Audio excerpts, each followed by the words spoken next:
Welcome to the course on building blocks of trading. In this course, you will learn about the basics of financial accounting and investments finance. Specifically, we will cover the following topics: reading and understanding financial statements, specifically the balance sheet, the income statement, and the statement of cash flows.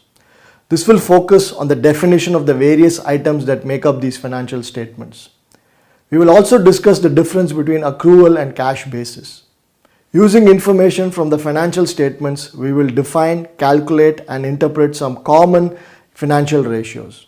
We will look at the following sets of financial ratios: liquidity ratios, solvency ratios, activity ratios, profitability ratios, market price ratios.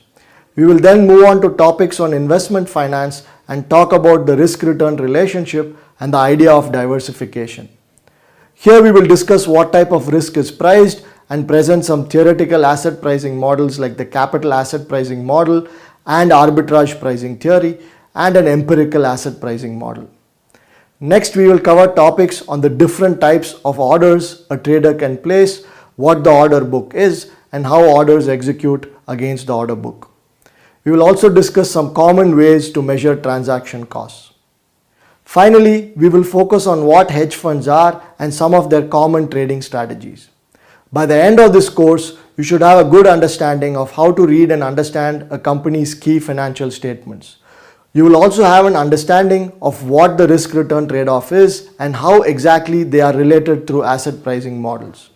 You will also have an understanding of how markets function and, as an investor, how to measure your transaction costs.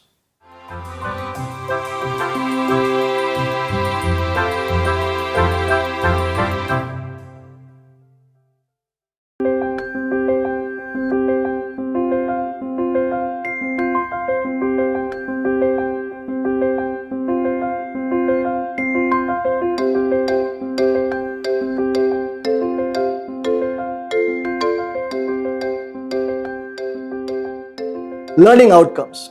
After watching this video, you will be able to define what accounting is, briefly describe the three types of accounting, discuss what accrual accounting is and its pros and cons. Before we define the different financial statements companies typically report publicly, let's broadly look at what accounting is and the different types of accounting. Accounting is the formal collection, aggregation, analysis, and reporting of financial and non-financial data about a company to various end users. Some of the financial and non-financial reporting is mandated, and the companies are required to release these periodically, typically quarterly. Accounting itself comprises of three types. One is financial accounting, two is managerial accounting, and three is tax accounting. Financial accounting provides information about the company to people outside it. Managerial accounting provides information about the company to those within it. Finally, tax accounting is the estimation of taxes to be paid and the compliance with tax disclosures. The primary purpose of financial accounting is to inform outsiders about the financial performance and health of the company, which will assist them in their decision making. This could be for valuation purposes by equity investors and investment banks, and for assessment of credit risk by banks and suppliers. A secondary purpose of financial accounting is to monitor and evaluate the performance of managers and to ensure that its managers use the company's resources responsibly. Financial accounting communicates to outsiders through financial statements and additional disclosures, all of which are a part of the company's quarterly and annual reports. These reports are audited for accuracy and conformity with accounting rules. The primary purpose of managerial accounting is to provide information for decision making within the company.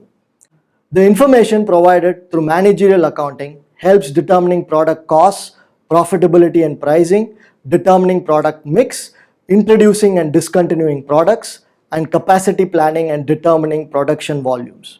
A secondary purpose is for performance evaluation and cost control. Unlike financial accounting reports, there is no fixed format for managerial accounting reports and they are not audited. Tax accounting provides information to tax authorities. It is legal to prepare separate statements for tax and financial purposes as some of the rules used to prepare statements for tax purposes may differ from those used to form financial statements. In this course, we will focus only on financial accounting. A key element of financial accounting is the idea of accruals. Financial statements are based on accruals rather than on cash basis. That is, transactions are recognized on financial statements as and when the primary economic event occurs rather than when the actual cash flow occurs. This accrual-based accounting allows the verification of earnings and the net financial position of a company during a period. This accrual-based accounting gives rise to two major financial statements, namely the income statement, also called the profit and loss statement, and the balance sheet. Accrual accounting occurs through the process of revenue recognition and matching costs to revenues. Revenue recognition means that a company can report revenue that is earned through delivery of service or product, can measure this revenue, and is reasonably sure of receiving this revenue. Matching cost to revenues means that expenses directly related to revenues are recognized in the same period as the revenues are recognized. It also includes expenses that are not directly related to revenues but are recognized as expenses over the time period the benefits are realized. In a nutshell, accrual accounting says that we do not have to see the cash to record a transaction. The advantage of accrual accounting is that since transactions are recorded when the economic event happens, the financial statements provide timelier and more decision-relevant information. On the other hand, accrual accounting is based on judgments and estimates and so less reliable than cash flows. As the common adage goes, cash flow is a fact, earnings is a matter of opinion. For this reason, financial accounting is guided by well-specified rules. But these rules do give some room for managerial discretion, which is why external auditors audit financial statements. Next time, we will start looking at some of the common financial statements.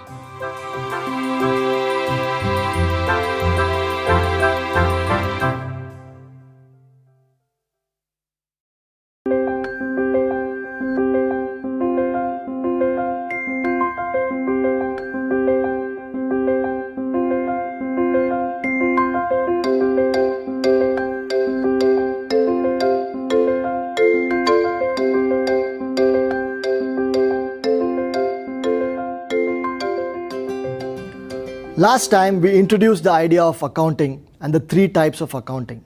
In this video, we will talk about the balance sheet and define its three main parts.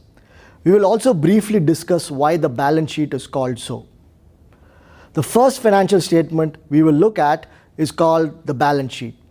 It captures the financial position of a company as of a particular date, either the end of a quarter or end of a year. It consists of three parts: assets, liabilities, and shareholders' equity. These parts show what the company owns, what it owes, and how much shareholders have invested in the company. Assets represent the resources owned by a company and are used to generate future economic benefits in the form of either higher cash inflows or lower cash outflows. Examples of assets are cash and equivalents, inventory, property, plant and equipment, and intangible assets like patents and trademarks. Assets are further classified into current and non-current assets. Current assets are those assets that are expected to be converted to cash, sold, or consumed within the next 1 year. Any asset that is expected to be converted to cash, sold, or consumed after 1 year is categorized as a non-current asset. Liabilities represent a company's economic obligations to outsiders. These outsiders have claims against the company's assets. Examples of liabilities are accounts payable, short-term borrowing, and long-term debt. Similar to assets, liabilities are also classified into current and non-current liabilities. Current liabilities are those that are expected to be paid within 1 year, while any expected to be paid after 1 year is a non-current liability. The last part of a balance sheet is the shareholders' equity.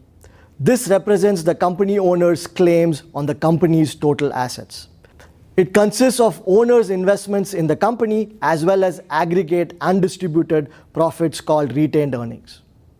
The balance sheet gets its name as it has to balance out at all times. That is, assets must equal liabilities plus shareholders' equity. Assets represent how the company uses its resources, whereas liabilities and shareholders' equity represent where the company gets its resources from. These must equal each other at all times. One of the important things to remember about the balance sheet is that all items are recorded at historical cost. They are never updated to current market values or prices. In a balance sheet, assets typically appear on the left side or at the top, and liabilities and shareholders' equity appear on the right side or at the bottom. However, this may vary from country to country depending on local accounting rules. In some countries, the order may be reversed. Next time, we will start looking at the balance sheet in greater detail, starting with the asset side of the balance sheet.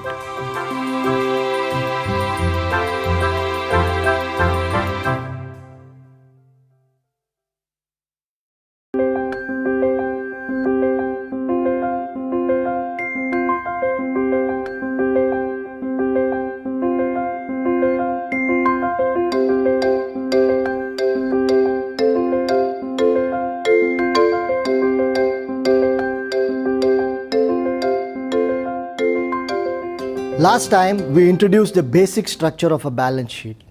In this video, we will define what current and non-current assets are, as well as look at the different items that constitute these two subcategories of assets.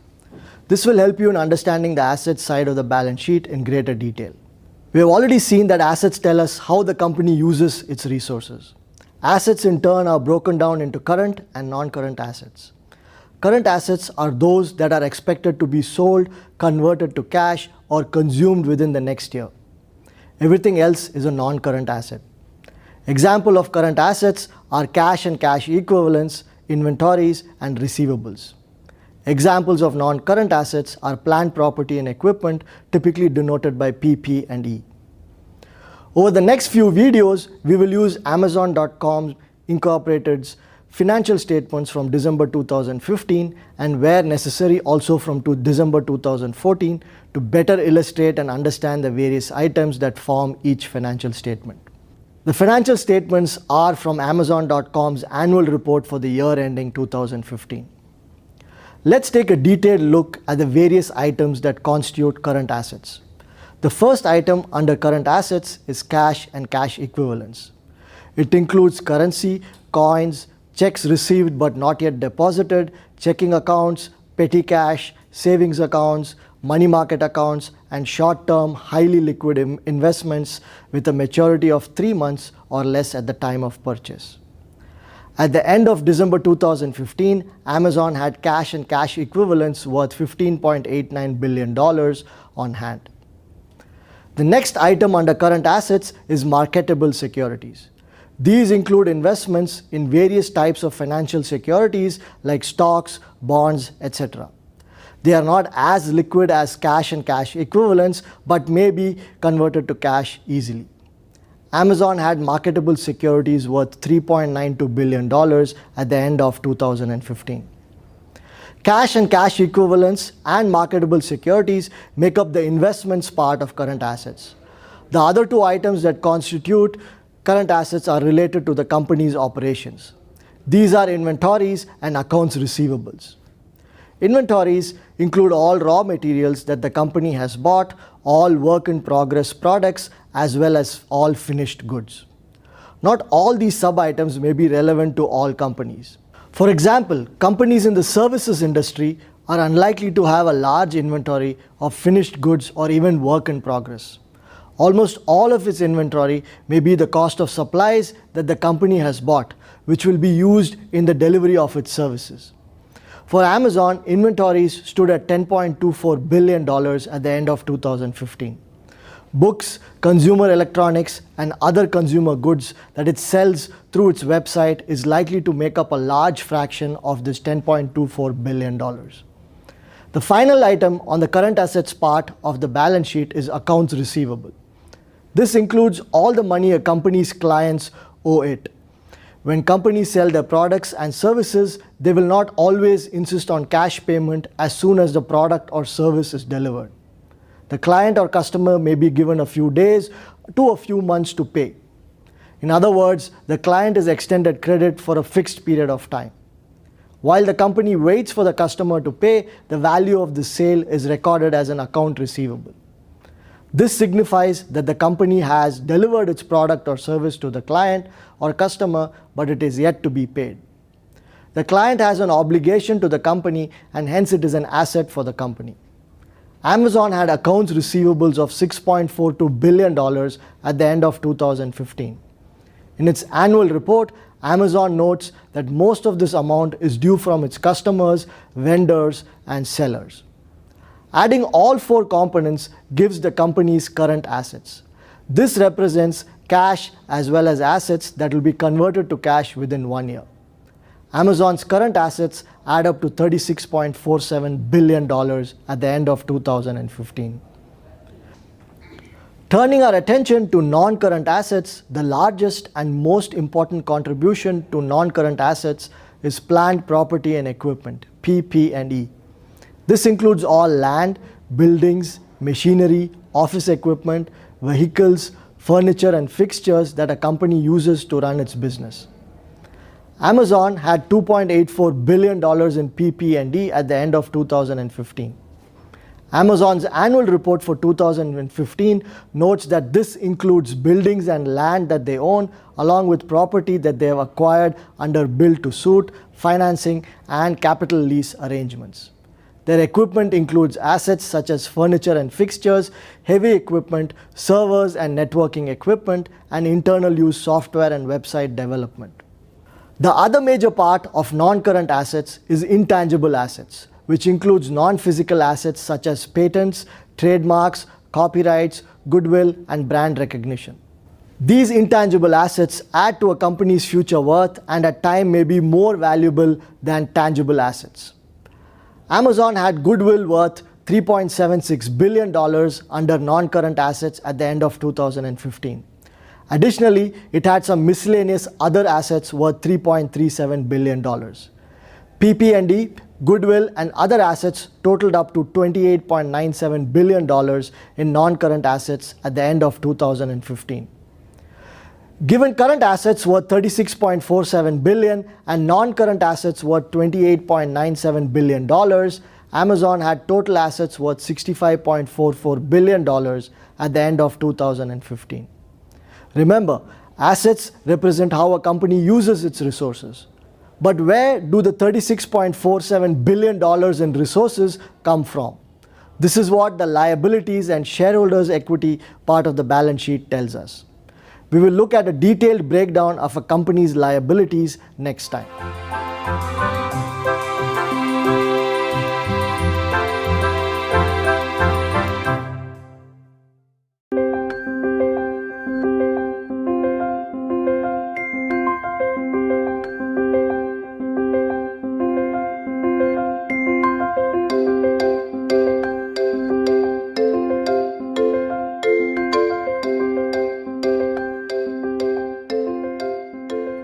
Last time, we talked about the asset side of the balance sheet, which reports the uses of a company's resources. In this video, we will discuss where a company gets some of these resources from, namely the liability side of the balance sheet. This will include looking at the two parts of liabilities, current and non-current liabilities, and their various constituents. We will continue to use Amazon's balance sheet from December 2015 to better understand liabilities. Similar to assets, liabilities are also separated into current and non-current liabilities. Obligations that are due within the next 1 year are classified as current liabilities, and everything else is called non-current liabilities. Examples of current liabilities are accounts payable and short-term borrowing. Examples of non-current liabilities are long-term debt and long-term lease obligations. Let's take a detailed look at the key items that constitute current liabilities. The first item under current liabilities is accounts payable. This is how much the company owes its vendors and suppliers for products and services that they have already provided or delivered. It represents how much products and services the company has purchased on credit. These are expected to be paid off by the end of the year. Amazon had accounts payable of $20.40 billion at the end of 2015. A second item under current liabilities is accrued expenses. These are expenses that the company has incurred but has not yet received an invoice for. Examples of accrued expenses are wages, interest, and utilities. The company has incurred these expenses as of the balance sheet date, but it has not yet received an invoice for these expenses. Wages will fall under accrued expenses if payroll for that period has not yet been processed. As of the end of 2015, Amazon had accrued expenses of $10.38 billion. Amazon's annual report notes that these accrued expenses are primarily related to unredeemed gift cards, leases and asset retirement obligations, current debt, acquired digital media content, and other operating expenses. A third item under current liabilities is unearned revenue. This is how much customers and clients have paid in advance for the company's products or services. This will continue to be a liability for the company until it delivers the promised products or services. At the end of 2015, Amazon had unearned revenues worth $3.12 billion. Its annual report notes that unearned revenues primarily relates to prepayments of Amazon Prime memberships and Amazon Web Services. Adding all three components gives the company's current liabilities, all of which are obligations due within 1 year. Amazon's current liabilities for the year ending 2015 are $33.90 billion. Moving on to non-current liabilities, the largest contribution is from long-term debt. This includes loans and bonds, all of which are due to be paid after 1 year. At the end of 2015, Amazon had long-term debt worth $8.23 billion. It had other long-term liabilities worth $9.93 billion at the end of 2015. Its annual report reports that the long-term liabilities primarily consist of long-term lease obligations, tax contingencies, and long-term deferred tax liabilities. Remember, all these obligations are due after 1 year for them to be counted as non-current liabilities. Amazon's total non-current liabilities at the end of 2015 add up to $18.16 billion. Adding this to its current liabilities of $33.90 billion, Amazon had liabilities worth a total of $52.06 billion due at the end of 2015. Previously, we saw that Amazon had total assets of $65.44 billion, which is how it had used its resources. Liabilities provided $52.06 billion of the required resources. Where does the balance $13.37 billion in resources come from? We will talk about this next time.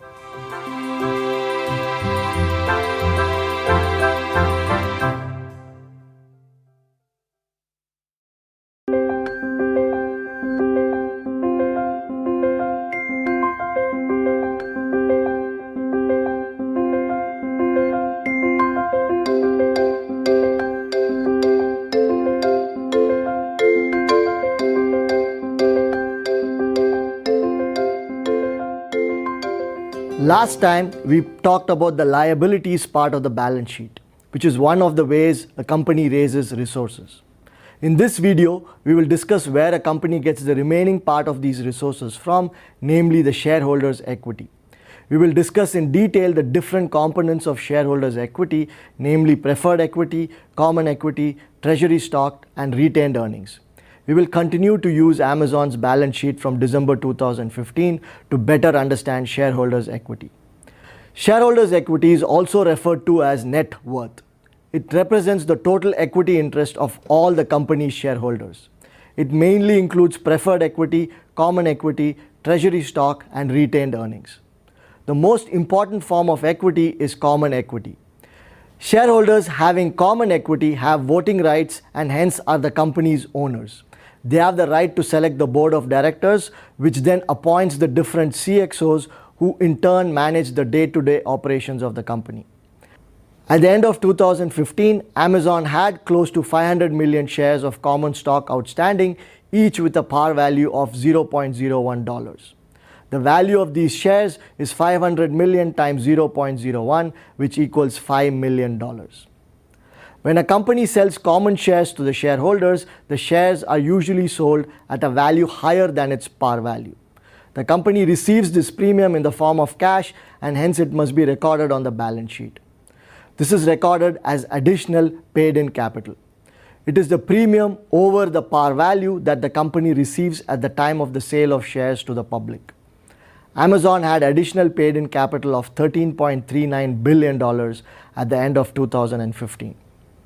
Treasury stock represents common stock that a company buys back from common shareholders or were authorized but was never sold to shareholders.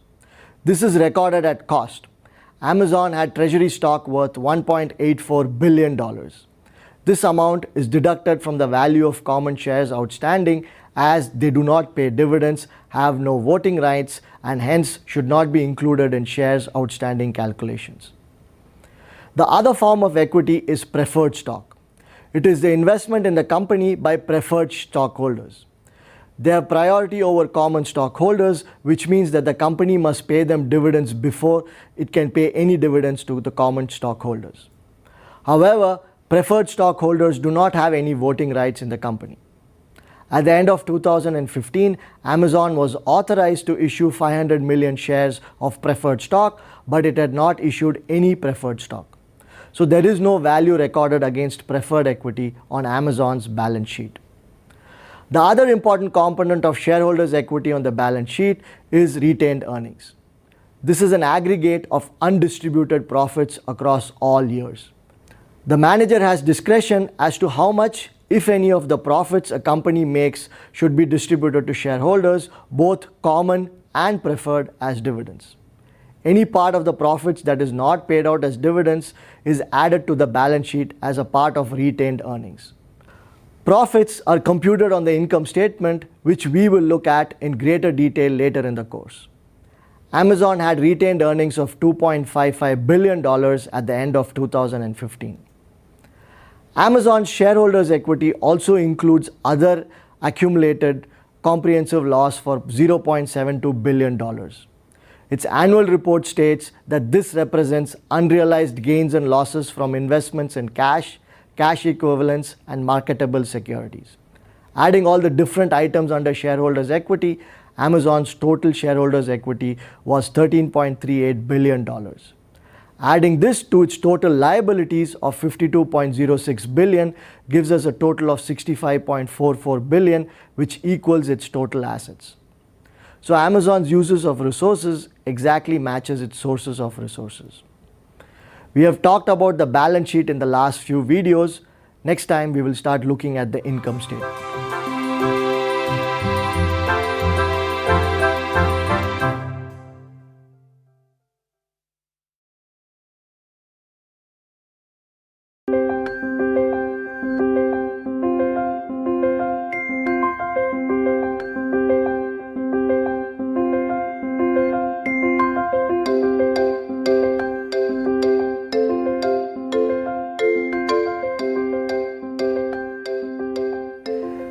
In the next few videos, we will look at the income statement in detail.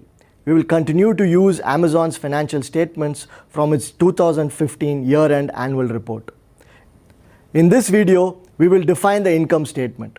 We will also distinguish between expensing and capitalizing. Finally, we will talk about the first item on the income statement, namely revenues or sales. The income statement is also referred to as profit and loss statement. It reports a company's operating results for the period, which largely includes its revenues and costs. Amazon's annual report refers to the income statement as consolidated statements of operations. The income statement is of interest to analysts, investors, and potential investors as it tells them how profitable a company is. In a nutshell, a company's net income, which is also called profit or loss, is its revenues minus all expenses. We will look in greater detail at what constitutes these revenues and expenses. Before we start looking at the various items on the income statement, we will discuss the difference between expensing and capitalizing. Assets and expenses are two sides of the same coin. Both require the use of a company's resources. However, if the benefits of the use of these resources result in the same period as the use itself, then the use is categorized as an expense. The entire amount used appears on that period's income statement. However, if the benefits of the use are expected to accrue in future time periods when compared to when the resources are used, then the use is capitalized. This means that the entire amount used is shown as an asset on the balance sheet. Examples of such capitalized expenditures are plant, property and equipment, PP&E, purchased patents and trademarks. The capitalized expenditures are eventually charged as expenses to the income statement through two different processes. One is amortization, two is impairment. Amortization is the process of allocating an asset's value to those future periods when its benefits are expected to be earned, typically over the asset's useful life.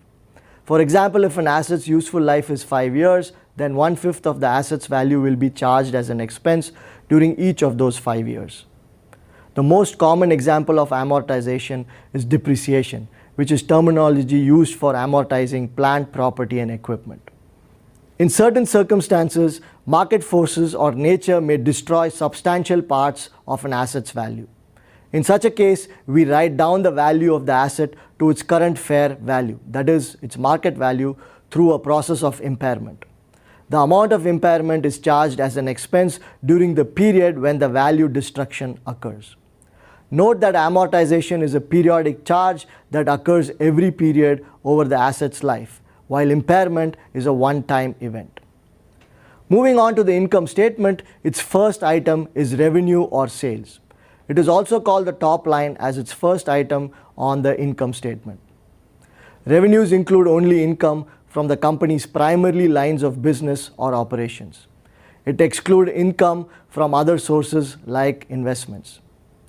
These will be reported later in the income statement. Looking at Amazon's income statement at the end of 2015, it had net product sales of $76.27 billion and net service sales of $27.74 billion. Net means that these revenues are net of any returns and net of any discounts offered to customers. Amazon's annual report states that net product sales are those realized from selling its own inventory. Net service sales are largely Amazon's share of revenue of items sold by third-party sellers. Taken together, Amazon's net sales revenues for 2015 was $107.01 billion. Next time, we will start looking at the various expenses a company incurs in generating these revenues.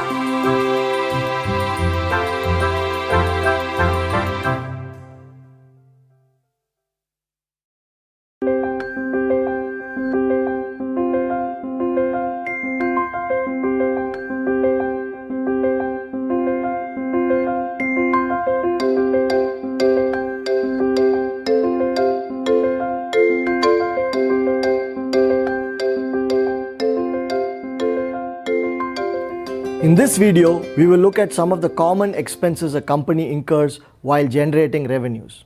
Specifically, we will look at what cost of goods sold is and the different types of operating expenses. We will also present some of the intermediate profit measures calculated on the income statement.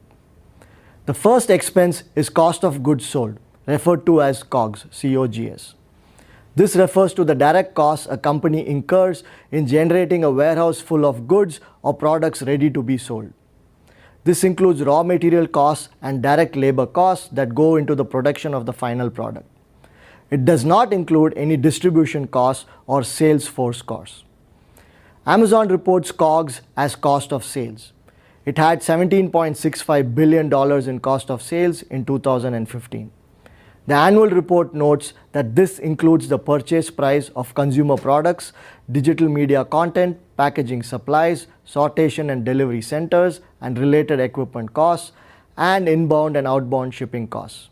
In summary, it includes all costs Amazon incurs in delivering its products to its customers. The first profit measure is the gross profit. This is the difference between the company's revenues and its COGS. It tells us how much a company makes in profits after deducting the costs directly associated with producing and selling its product or the costs directly associated with providing services. Amazon's net sales in 2015 were $107.01 billion and its COGS were $71.65 billion. Deducting COGS from its net sales, Amazon's gross profits or gross income for 2015 were $35.36 billion. Next, the income statement contains various operating expenses which are deducted from the company's gross profits.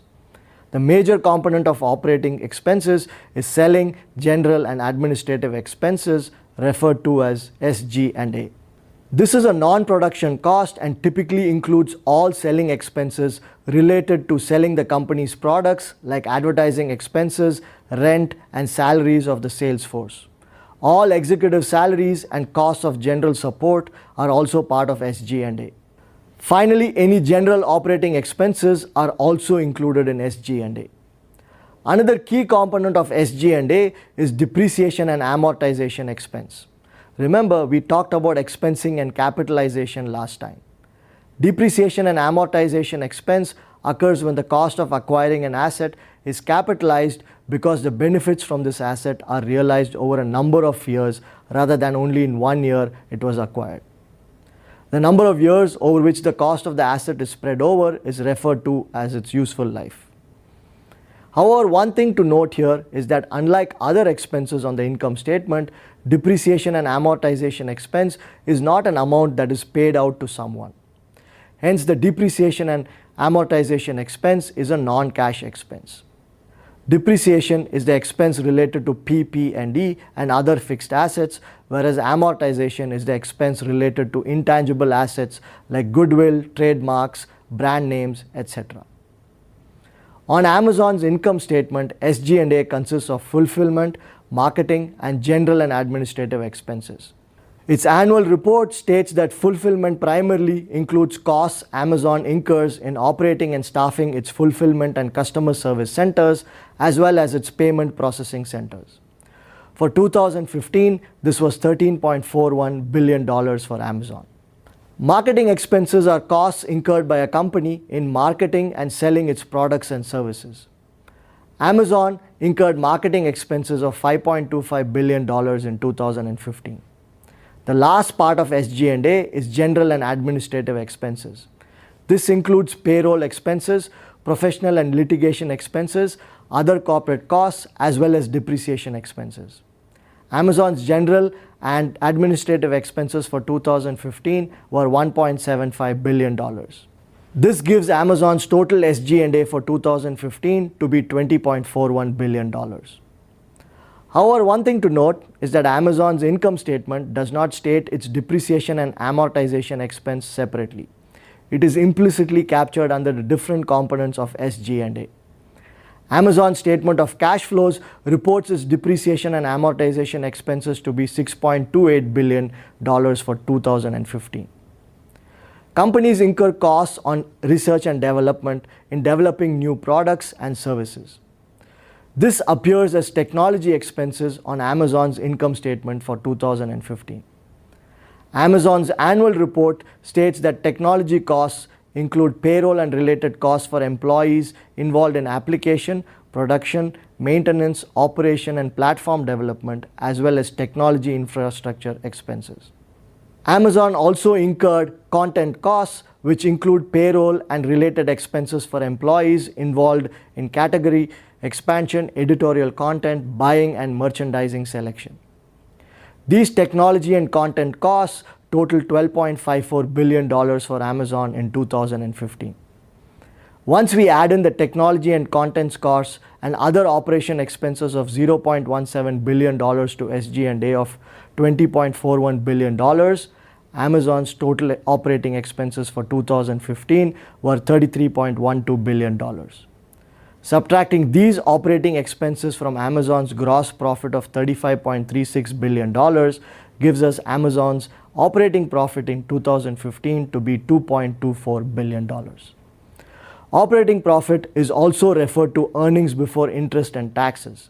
These are the company's profits before any interest and taxes are paid.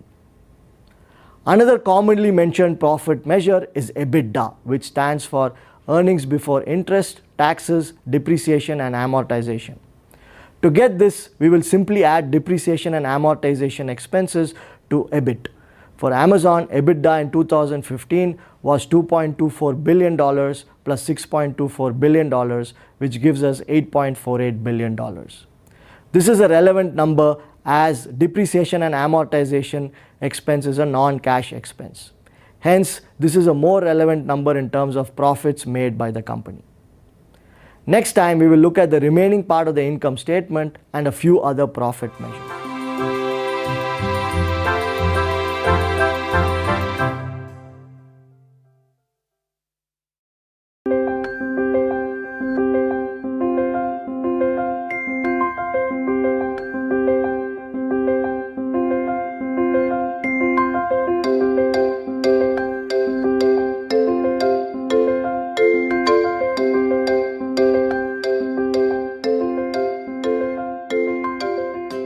Last time we started looking at the different components of the income statement.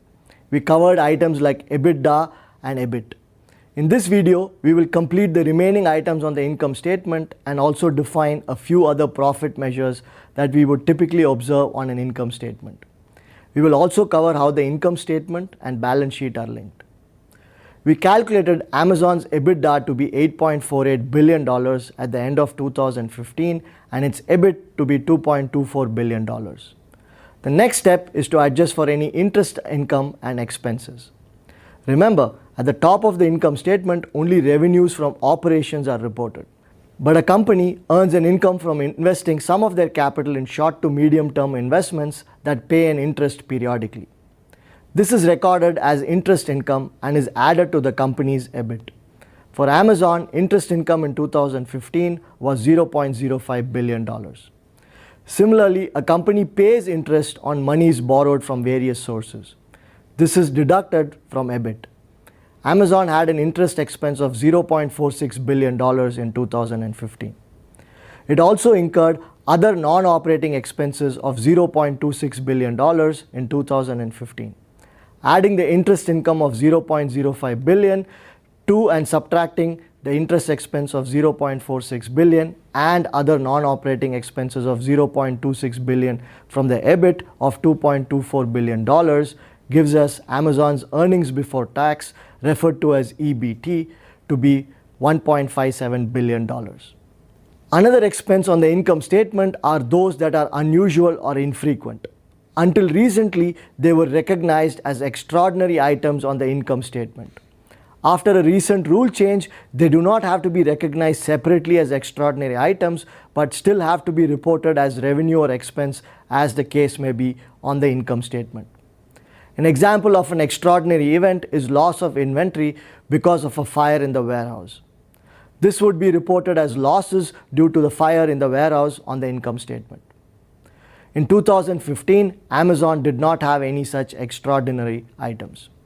The last part of the income statement is corporate taxes that the company must pay. This depends on what the tax rate for the company is.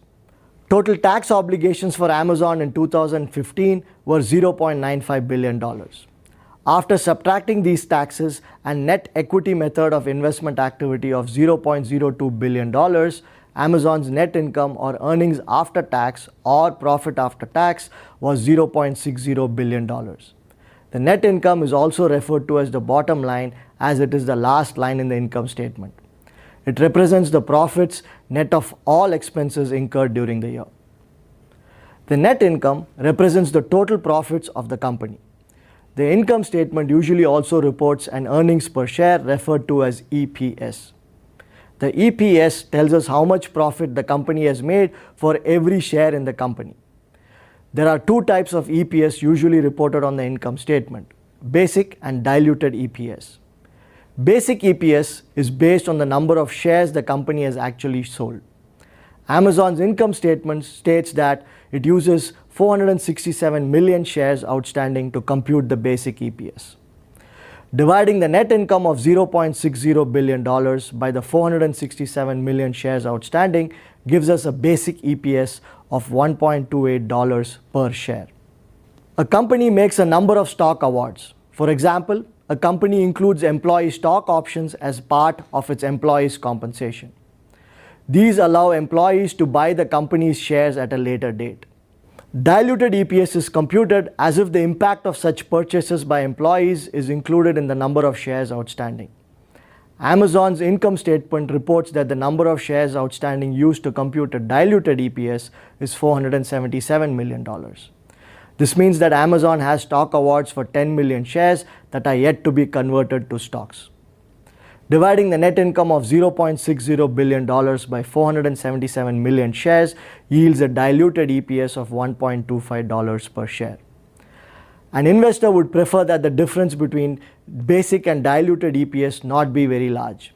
If the difference is very large, it signifies that there may be a potentially large dilution in ownership stake in the future. A smaller difference signifies that the dilution in ownership stake may not be very large. Lastly, we look at how a company's net income is reported on the balance sheet. Common shareholders are the owners of the company but are also the last claimants to a company's profits. They are referred to as residual claimants. The EPS represents what shareholders could potentially get. In Amazon's case, the basic EPS of $1.28 per share says that each shareholder is eligible to earn $1.28 for every share she owns. However, in most cases, a company will not pay its entire EPS to shareholders as it may want to retain some of its earnings for future investments. In fact, a number of high-tech companies do not pay any dividends at all as they prefer to retain profits for future investments. Amazon is one such company. In case the company pays any dividends, the difference between its net income and the dividends paid out to shareholders is referred to as retained earnings.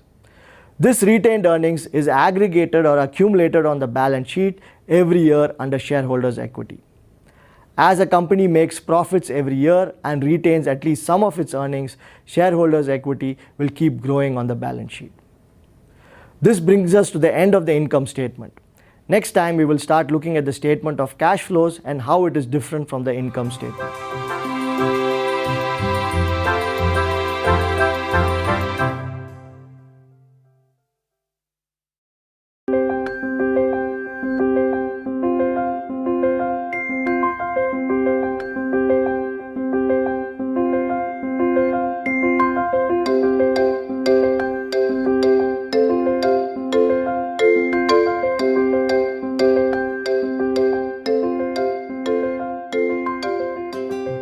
In this video, we will start discussing the statement of cash flows.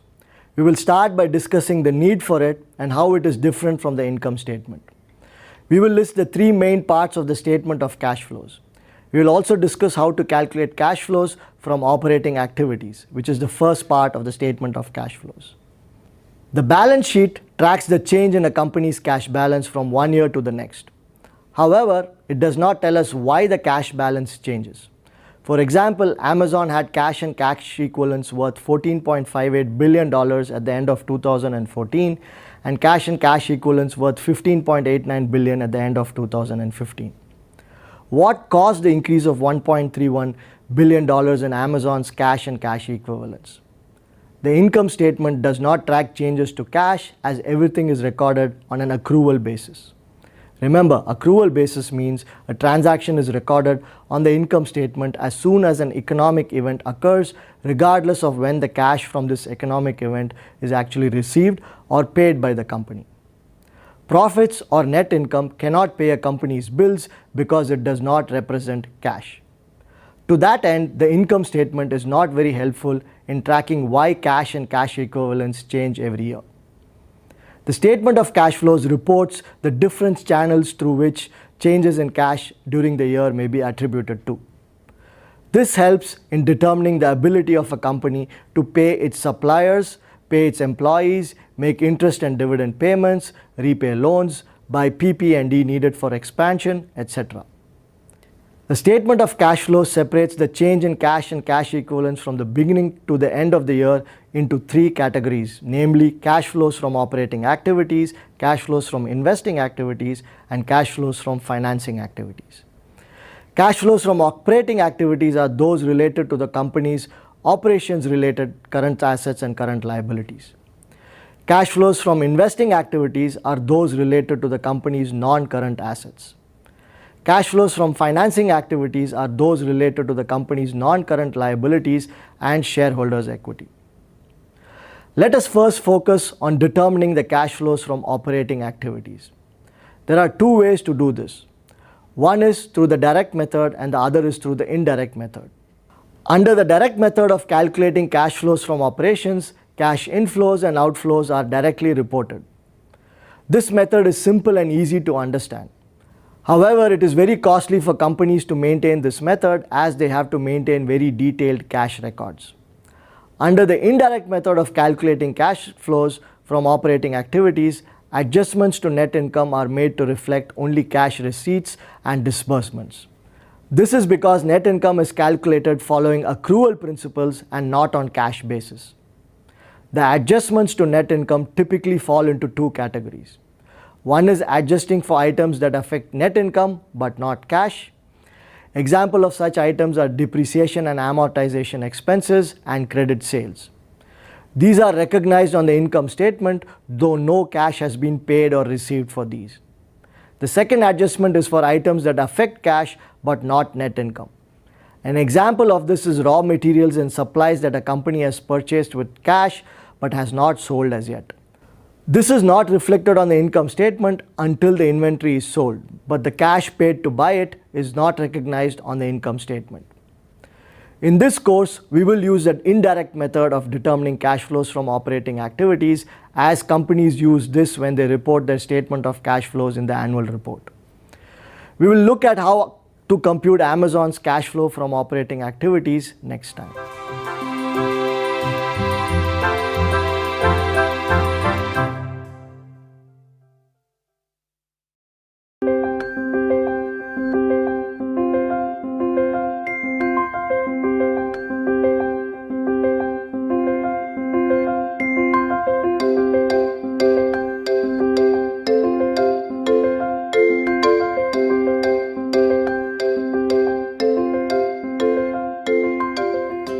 Last time we started looking at the statement of cash flows and briefly about its cash flows from operating activities section.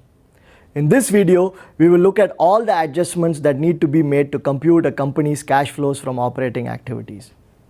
These include adjusting for non-cash expenses, expenses related to investing and financing activities, as well as cash flows related to current assets and current liabilities. Let's start looking at Amazon's cash flow from operating activities for 2015. While there are a number of items on its statement of cash flows, we will only discuss the most common and important of these adjustments.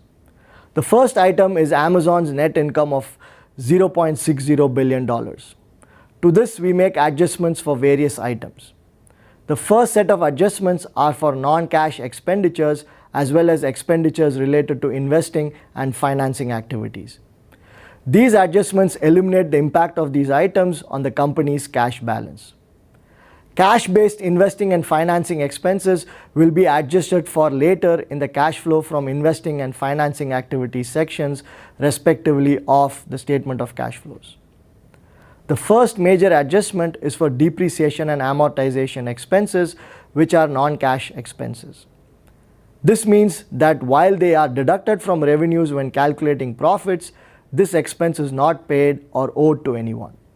To this extent, the net income understates the amount of cash a company has. So the depreciation and amortization expense will have to be added back in full to the net income while making adjustments. These non-cash expenses were $6.28 billion for Amazon. The next adjustment is for non-cash based salaries. All executive and employee salaries are recorded under SG&A and deducted from revenues. However, not all salaries will be paid in cash. Part of it may include stock-based compensation. While this compensation is recognized as an expense on the income statement, this again is cash not paid to employees. The net income again understates the cash on hand. In 2015, Amazon had stock-based compensation worth $2.12 billion, which is added back in full. Some of a company's operating expenses may not have been in cash, and so again the net income understates how much cash a company has. This amount must also be added back in full to the net income. Amazon's statement of cash flows reports this number to be $0.16 billion. A company may earn income from interest and other sources and may also incur other types of costs, none of which are related to its operations. The impact of these non-cash items must be removed from the net income. Amazon had $0.25 billion in such expenses, net of any income. This figure should be added back to net income as they are not related to operations. Had any non-operating income been greater than any non-operating expenses, the number would have to be subtracted from net income as the income net of expenses are not related to operations. The other major adjustment to net income for non-cash expenses is any deferred income taxes. The income statement reports how much tax a company should pay. However, at times, depending on tax laws, not all taxes may be paid off. Some of it may be deferred to the future. So deducting the entire tax due from revenues underreports how much cash a company has. Any deferred taxes will have to be added to net income. Amazon had $0.08 billion in deferred taxes, which is added back to net income. There are a few more non-operations related adjustments to Amazon's net income. These include an addition of $0.01 billion in losses incurred by Amazon during the sale of marketable securities and the deduction of $0.12 billion for excess tax benefits from stock-based compensation. We will not discuss these in detail.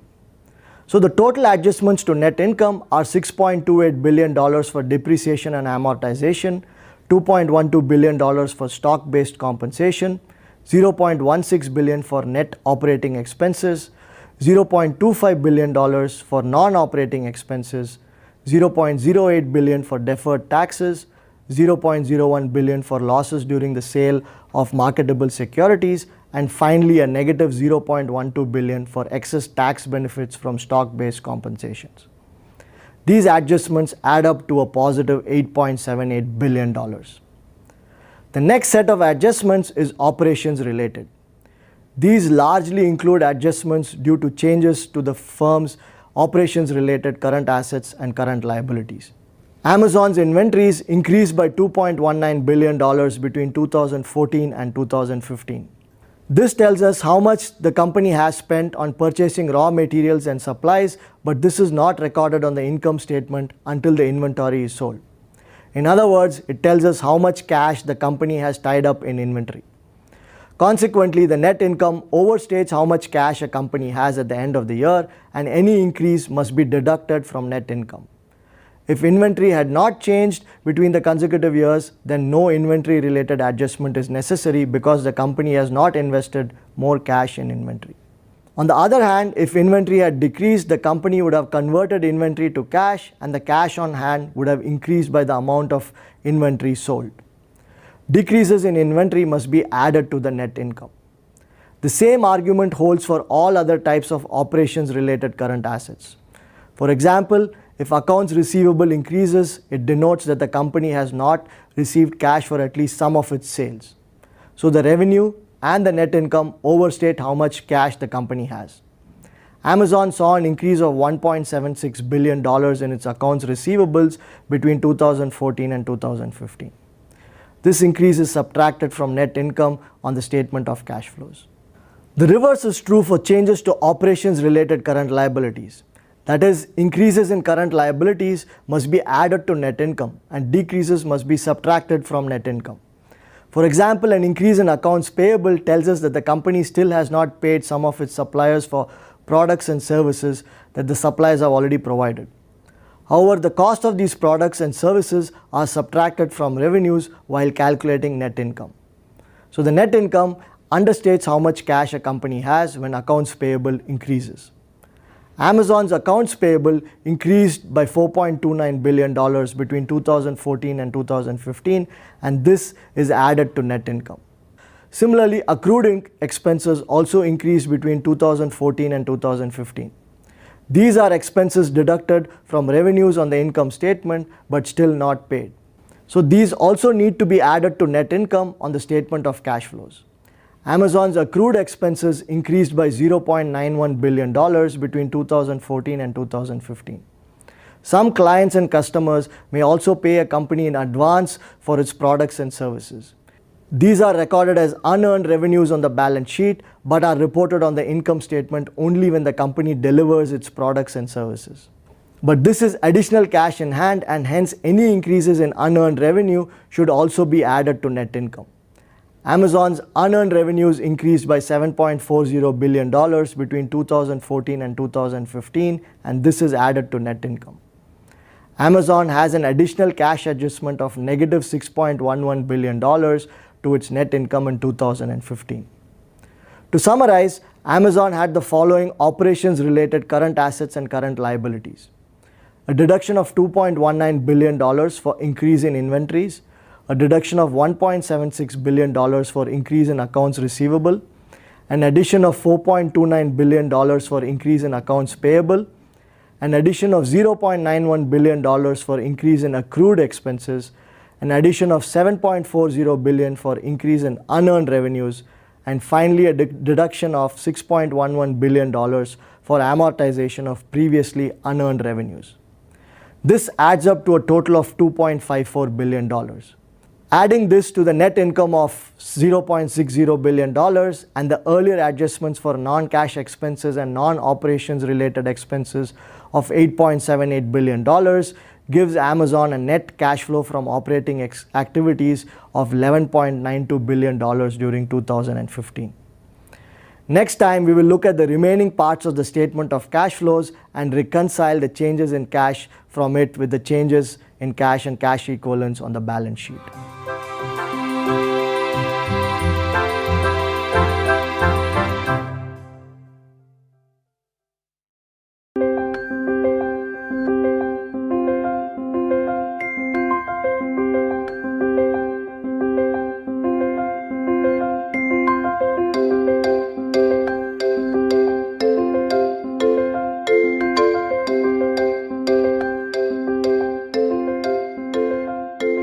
Last time we saw what adjustments to do to determine a company's cash flows from operating activities.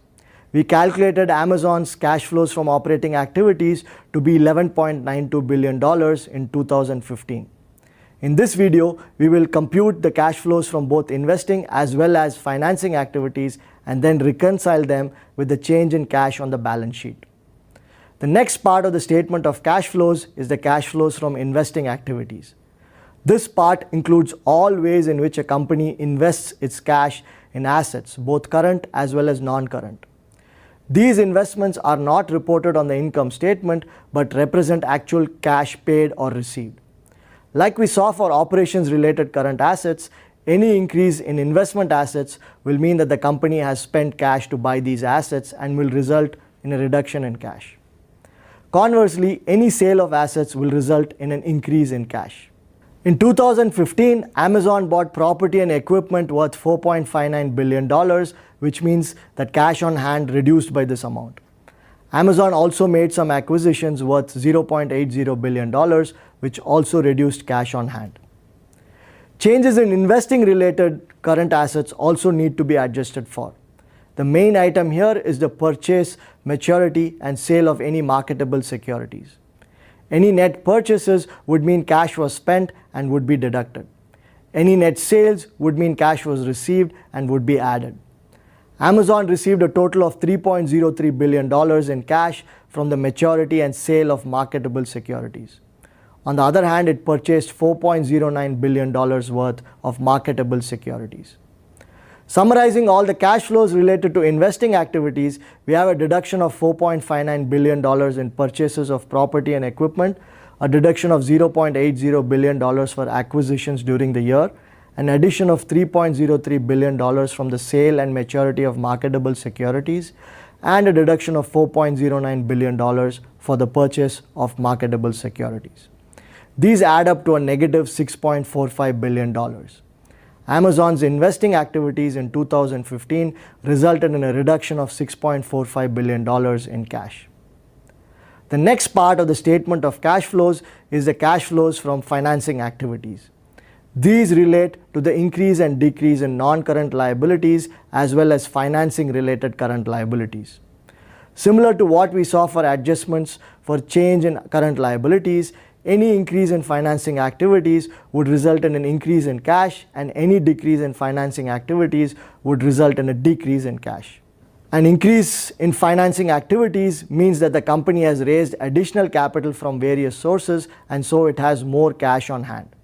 Conversely, a decrease would mean that the company has paid back some of its investors, which means that the amount of cash on hand decreases.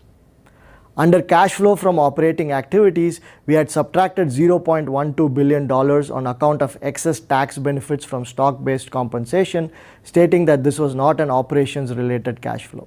We add that amount back here as it is related to the company's stock, which is one of the channels of raising finance, and this is a real cash saving for the company.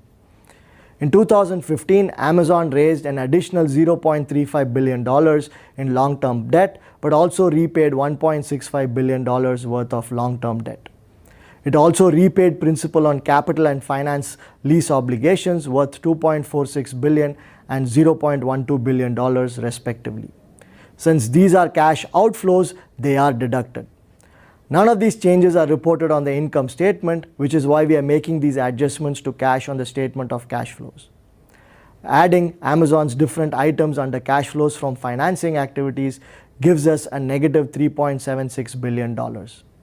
This means that Amazon used up a total of $3.76 billion to repay some of its obligations. Amazon's statement of cash flows also reports a foreign currency effect on cash and cash equivalents of $0.37 billion, which is deducted. Summarizing the cash flows from different activities, we have a positive $11.92 billion from operations, a negative $6.45 billion from investing, and a negative $3.76 billion from financing, plus a foreign currency adjustment worth a negative $0.37 billion. Adding these up, Amazon's change in cash and cash equivalents during 2015 was $1.33 billion. Amazon had cash and cash equivalents worth $14.56 billion at the beginning of 2015. Adding the change in cash and cash equivalents of $1.33 billion to this beginning of year balance gives us an end of 2015 cash and cash equivalent balance of $15.89 billion, which is what is reported as cash and cash equivalents in Amazon's 2015 balance sheet. Hence, using the statement of cash flows, we have reconciled the change in cash and cash equivalents from the beginning to the end of 2015. The statement of cash flows has given us a better idea as to where cash is generated from and where cash is used. In Amazon's case, its operating activities have generated cash, while its investing and financing activities have consumed cash. In the last few videos, we have seen the different financial statements that companies report publicly as well as their different components. But what do these financial statements tell us about the company's financial health? We can analyze a company's financial health by examining financial ratios, which are calculating using data from financial statement. We will start looking at these next time.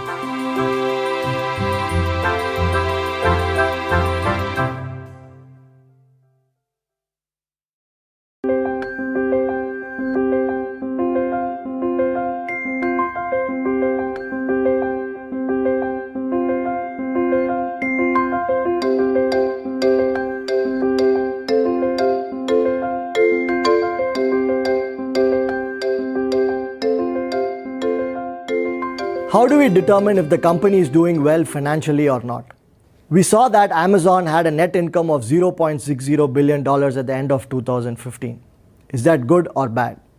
To answer this question, we will look at a number of financial ratios. In this video, we will introduce the idea of financial statement analysis. We will also talk about the different tools used in financial statement analysis as well as the approaches used with each tool. We will wrap up this video by defining the 5 most common categories of financial ratios. Financial statement analysis is a comprehensive analysis of a company's strategy, its competition, regulations and taxes that affect it, its past, current and financial performance, the fundamental valuation of a company relative to its stock price, and planning for the company's future operations, investments and finances. In this course, we will focus only on financial performance and fundamental valuation relative to stock price.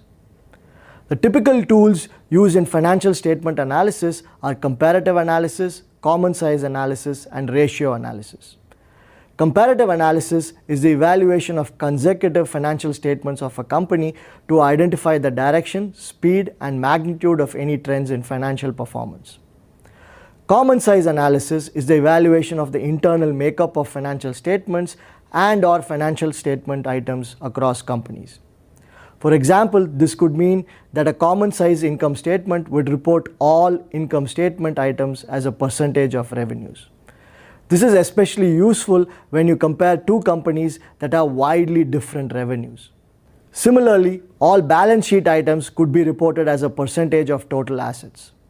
Ratio analysis evaluates the relationship between two or more economically important items. For this, prior accounting analysis is important and interpretation is very important. We will focus mostly on ratio analysis.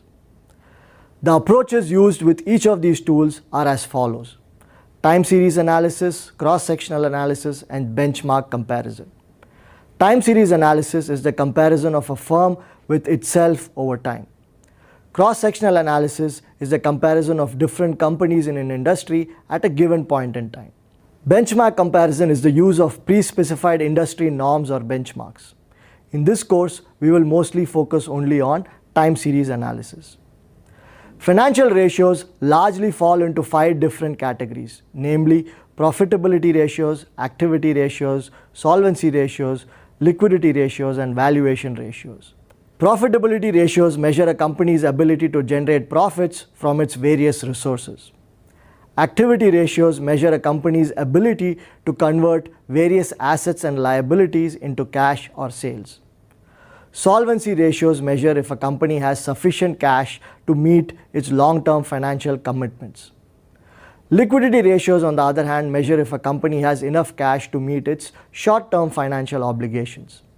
Finally, valuation ratios compare the current market price of a company's stock to certain items from the financial statements. Next time, we will start looking at the various types of ratios within each category of financial ratios.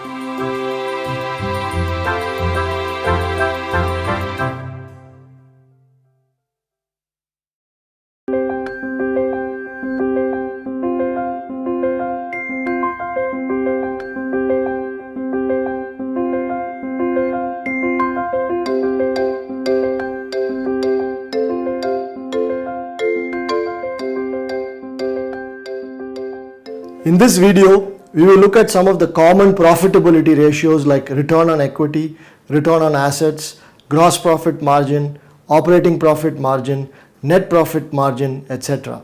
We will continue to use Amazon's financial statements to compute these financial ratios. The first couple of profitability ratios measure how well a company has used its balance sheet resources to generate profits. These two ratios are return on equity, ROE, and return on assets, ROA. ROE is defined as the net income divided by the average shareholders' equity. The denominator is the average over 2 consecutive years. For 2015, we will average shareholders' equity from 2014 and 2015 balance sheets.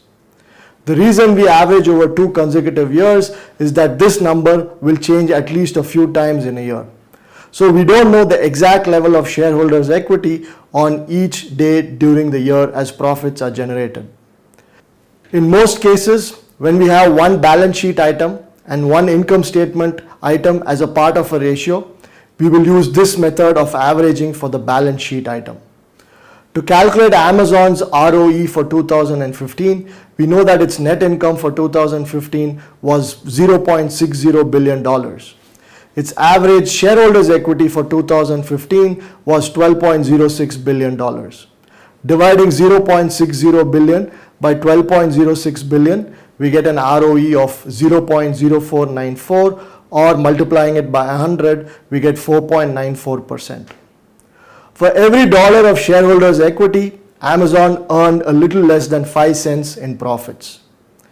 Similar calculations yield ROEs of negative 2.35%, positive 3.05%, and negative 0.49% respectively for 2014, 13, and 12. This shows that Amazon's profitability has not been very stable over the last few years and that it has been at its most profitable in 2015. The next profitability ratio is ROA. It is defined as the company's net income divided by its average total assets. Average total assets are defined much like average shareholders' equity for ROE. In 2015, Amazon's net income was $0.60 billion and its average total assets was $59.97 billion. Dividing the net income by its average total assets, Amazon's ROA for 2015 comes out to be 0.99%. For every $1 in total assets owned by Amazon in 2015, it generated profits of less than 1 cent. But similar to ROE, 2015 was the most profitable year for Amazon over the last 4 years, but its profitability changes quite dramatically every year. The other types of profitability ratios are all based on only income statement items. These give us an idea as to how well the company is managing its costs and hence maintaining its profitability. The first of these ratios is the gross profit margin, or simply gross margin. The gross margin is the ratio of the company's gross profit for the year divided by its revenues for the year. Gross profit is the difference between revenues and COGS. The gross margin tells us how well a company has managed its manufacturing costs or direct costs incurred in the delivery of its products or services. A company would like the gross margin to be high. In 2015, Amazon had revenues worth $107.01 billion and COGS worth $71.65 billion. Its gross profit was $35.36 billion, which when divided by its revenues and expressed as a percentage by multiplying it by 100, yields a gross margin of 33.04%. Comparing Amazon's gross margin over the past 4 years, you can see that it has consistently increased every year since 2012. Looking at its revenues and COGS, both have increased over the last 4 years, but revenues have increased at a faster rate than COGS, leading to an increase in gross margins over time. The next profitability ratio is the operating profit margin, which is defined as the operating profit divided by revenue. Operating profit is also known as EBIT. Amazon's EBIT in 2015 was $2.23 billion and its revenue was $107.01 billion.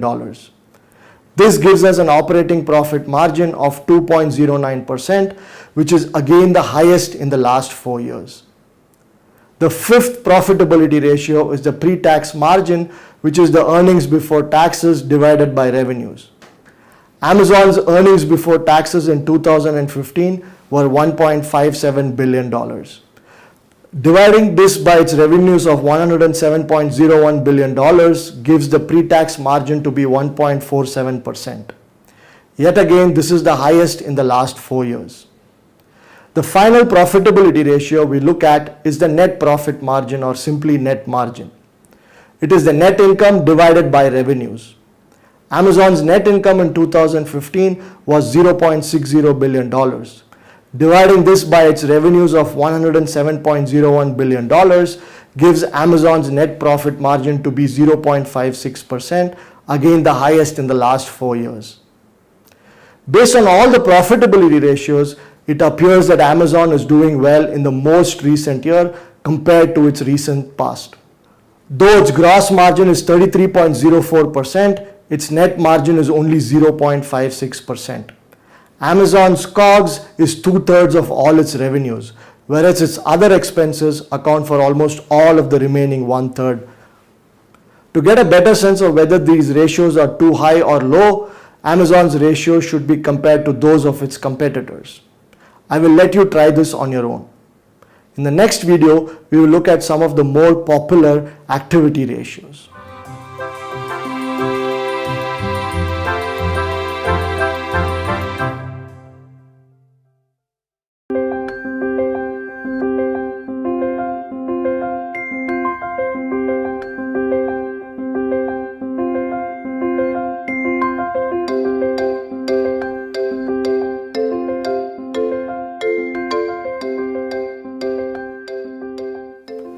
Last time we saw a number of profitability ratios. In this video, we will look at some of the common activity ratios like total asset turnover, fixed asset turnover, working capital turnover, days receivables outstanding, days inventory held, days payables outstanding, and cash conversion cycle. Activity ratios measure a company's ability to convert assets and liabilities into cash or sales. The faster it is able to do this, the more efficiently it is run. The first activity ratio is the total asset turnover. It measures how efficiently a company uses all its assets to generate revenues. It is defined as revenues divided by average total assets. Amazon's revenues in 2015 were $107.01 billion and its average total assets were $59.97 billion. This gives its total asset turnover to be 1.78. Every dollar in total assets generated $1.78 in revenues. This ratio has worsened for Amazon over the last 4 years as it was over 2 in 2012. However, the drop in total asset turnover may be indicative of Amazon investing in more assets with an eye towards future growth. These long-term investments in assets may reduce total asset turnover in the short term. The average total assets have actually doubled over the last 4 years, and so the decrease in total asset turnover may not be indicative of Amazon's worsening efficiency. The next activity ratio is the fixed asset turnover.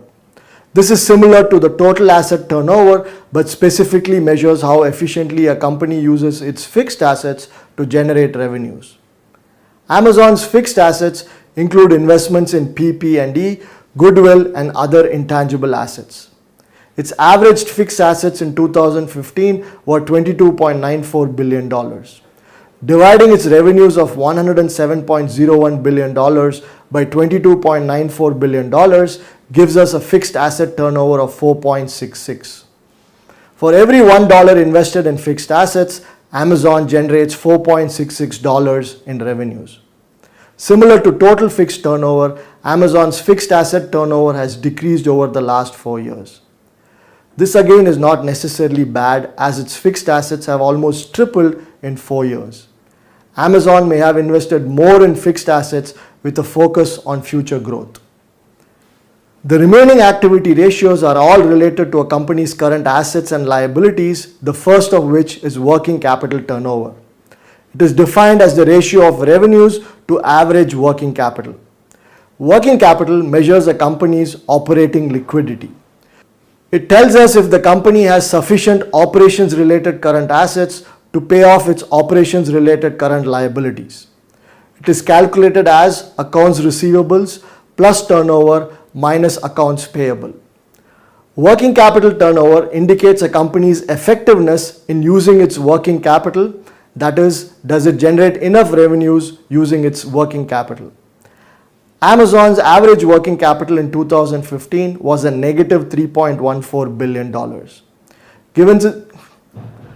Given its revenues of $107.01 billion in 2015, Amazon has a working capital turnover of negative 34.08.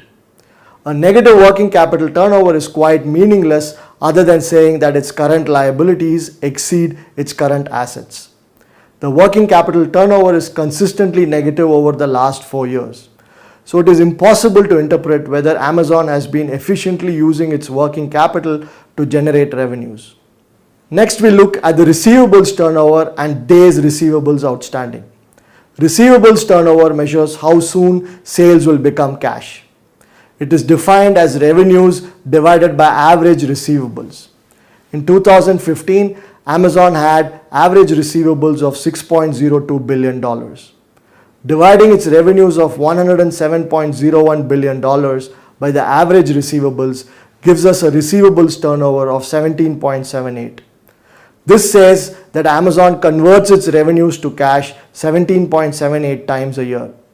Dividing 365 by the receivables turnover gives us a days receivable outstanding of 20.53 days. That is, Amazon converts its revenues to cash every 20.53 days.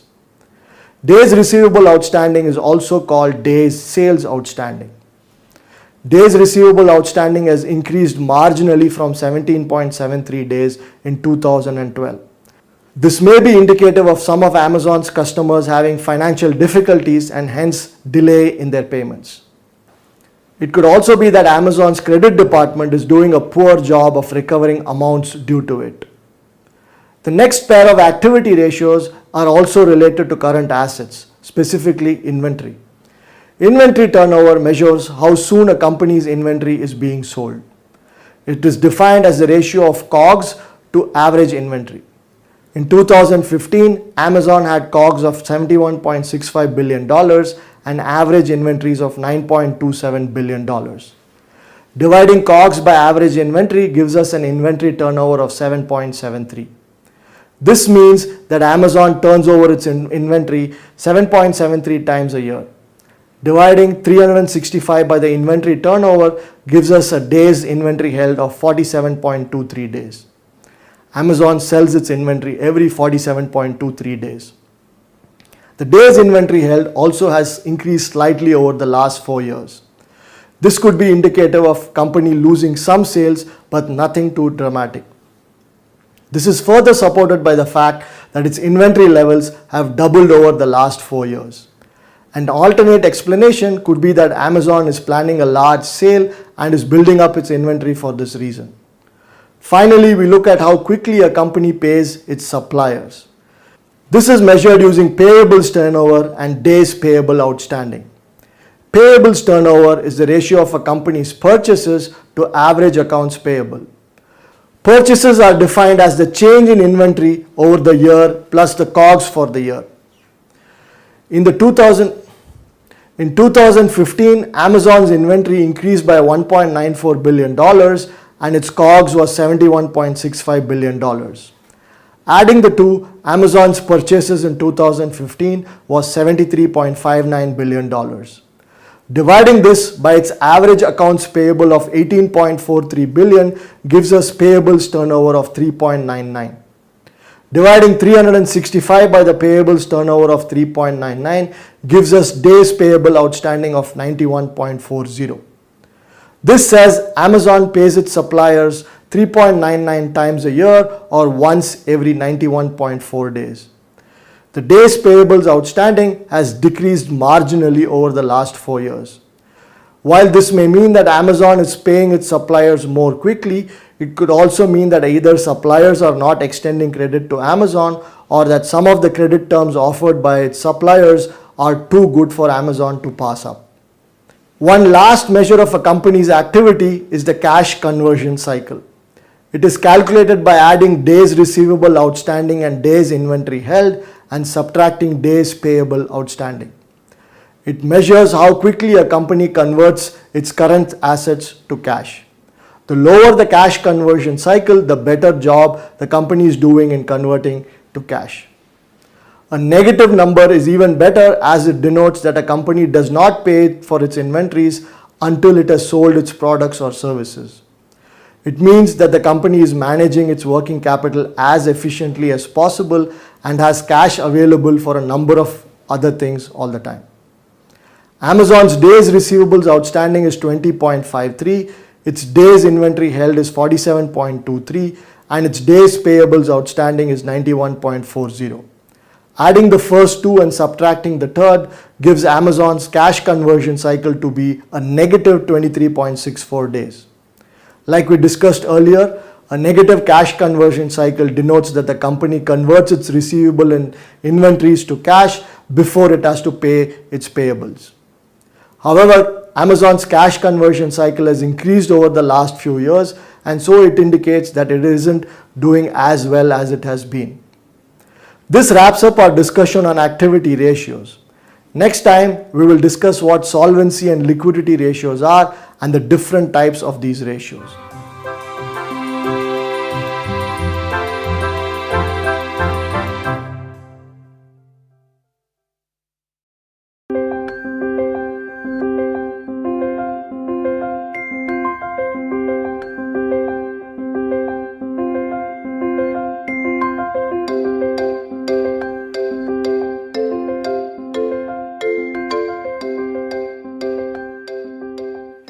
this video, we will define what solvency and liquidity ratios are and look at some of the different types of these ratios. We will continue to use Amazon's financial statements from 2015 to calculate these ratios and compare them to Amazon's ratios from prior years. Solvency ratios measure a company's ability to meet its interest and principal obligations on long-term debt as well as obligations on long-term leases. The first solvency ratio is the debt to equity ratio. This measures how much long-term debt a company has for each dollar of shareholders' equity capital raised. It is defined as the ratio of the sum of long-term debt and long-term capital leases to total shareholders' equity, all of which come from the balance sheet. Amazon's long-term debt in 2015 was $8.24 billion and its capital leases were $5.95 billion. Its total shareholders' equity was $13.38 billion. This gives us the debt to equity ratio to be 1.06 in 2015. That is, for every $1 raised through equity capital, Amazon raised $1.06 in long-term obligations. Over the last 4 years, this ratio has more than doubled. So there may be concern that Amazon has too much debt. But we will have to check the debt to equity ratios of Amazon's competitors. They may also have similar debt to equity ratios, and it may just be that Amazon didn't have as much debt as its competitors in the past and has finally caught up. Another measure that captures how much debt capital a company has is the total liabilities to total assets ratio. This is defined as the company's total liabilities divided by its total assets. Higher this ratio, more the obligations, both short and long term, a company has. Also higher this ratio, the lower equity capital a company has. In 2015, Amazon had total liabilities of $52.06 billion and total assets of $65.44 billion, which gives us a total liabilities to total assets ratio of 0.80. For every $1 in assets that Amazon purchases, 80 cents comes from the various forms of liabilities. Only 20 cents comes from equity capital. This ratio has been fairly stable over the last 4 years. Given that the debt to equity ratio has risen over the same time, it is likely that Amazon has substituted short-term obligations with long-term obligations. One other solvency ratio is the interest coverage ratio, also called times interest earned. This is based on income statement items. It measures if a company has earned enough profits to make its interest payments. It is defined as the EBIT divided by interest expense. EBIT is the profit a company is left over with after taking care of all expenses except interest and taxes. Interest is paid from EBIT. In 2015, Amazon had an EBIT of $2.23 billion and interest expense of $0.46 billion. The interest coverage ratio works out to be 4.86, that is, its EBIT is 4.86 times its interest expense. The rule of thumb is that an interest coverage ratio of greater than 2 is good. Anything lower than that is of concern. Except 2014, Amazon has maintained a sufficiently high interest coverage ratio, though it has been on the decline. This could be because Amazon has been taking on more long-term obligations, which we discussed earlier. Moving on to liquidity ratios, they measure a company's ability to meet its short-term obligations. One liquidity ratio is the current ratio. It measures whether a company's current assets are sufficient to meet its current liabilities. It is defined as the ratio of its current assets to current liabilities. In 2015, Amazon had current assets worth $36.47 billion and current liabilities worth $33.90 billion, which gives us a current ratio of 1.08. For every $1 in current liabilities, Amazon had 1.08 in current assets. Higher this ratio, the better liquidity a company has. A current ratio of 2 or more is healthy, and anything lower may be cause for concern. Amazon's current ratio has been just slightly higher than 1 the last 4 years. However, that may not be of concern as it has a negative cash conversion cycle, which means that its current assets are converted to cash before its current liabilities become due. While the current ratio tells us how easily a company pays off its current liabilities, Inventories cannot be used to pay any of these obligations. It may also be extremely difficult to convert inventory held to cash in short notice. In that sense, inventory is not very liquid, and so it may not be appropriate to include inventory as a part of current assets when calculating liquidity ratios. The quick ratio makes this adjustment. It ignores inventory as a current asset and is defined as current asset minus inventory divided by current liabilities. In 2015, Amazon's inventory was $10.24 billion. Its current assets and current liabilities were $36.47 billion and $33.90 billion respectively. Subtracting $10.24 billion from $36.47 billion and then dividing by $33.90 billion gives us a quick ratio of 0.77. For every $1 in current liabilities, Amazon has 77 cents in current assets excluding inventory. Amazon's quick ratio has been fairly stable over the last 4 years. A concern with the quick ratio is that accounts receivable is also not truly liquid because a company's ability to convert receivables to cash depends on when its customers or clients pay. The cash ratio fixes this problem by ignoring all types of current assets other than cash and cash equivalents. It is defined as cash and cash equivalents divided by current liabilities. Amazon had cash and cash equivalents worth $19.81 billion and current liabilities were $33.90 billion in 2015. Dividing the two, Amazon's cash ratio comes out to be 0.58. That is, for every $1 in short-term obligations due, Amazon has 58 cents in cash and cash equivalents. The cash ratio has held stable over the last few years and so doesn't seem to be of concern. This concludes all the financial statements based ratios. Next time, we will look at the DuPont identity, which help us identify why a company's ROE is too low or too high. It helps us identify where the company is doing well and where it is doing poorly. We will also look at one market price based financial ratio.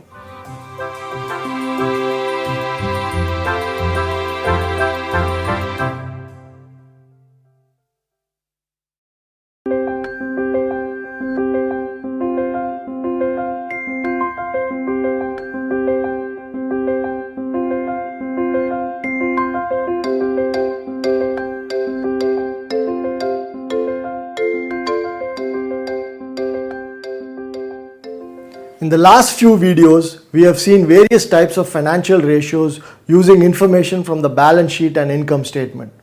In this video, we will relate a company's return on equity to measures of profitability, activity, and solvency ratios. This will help us identify what the company is doing correctly and where it needs to improve. We will also talk about one stock market price based financial ratio. The DuPont identity gets its name from DuPont Corporation, which began using this idea from the 1920s. It relates a company's return on equity to various financial ratios. It is easy to see what these financial ratios are. We start off with return on equity, which is defined as net income divided by average shareholders' equity. Let's multiply and divide by both revenue and average total assets. Net income divided by revenue is net profit margin, which is a profitability ratio. Revenue divided by average total assets is total asset turnover, which is an activity ratio. Average total assets divided by average shareholders' equity is called the equity multiplier and is a measure of the company's solvency. High values of equity multiplier tell us that the company has high levels of debt and low levels of equity. We now have ROE equals net profit margin times total asset turnover times the equity multiplier. This helps us attribute a company's low or high ROE to various factors measured by the three financial ratios. Let's take a look at Amazon's ROE for 2015. Earlier we calculated it to be 4.94%. Its net profit margin was 0.56% and its total asset turnover was 1.78. Amazon's average shareholders' equity and average total assets were $12.06 billion and $59.97 billion respectively. Dividing 59.97 billion by $12.06 billion gives us Amazon's equity multiplier to be 4.97.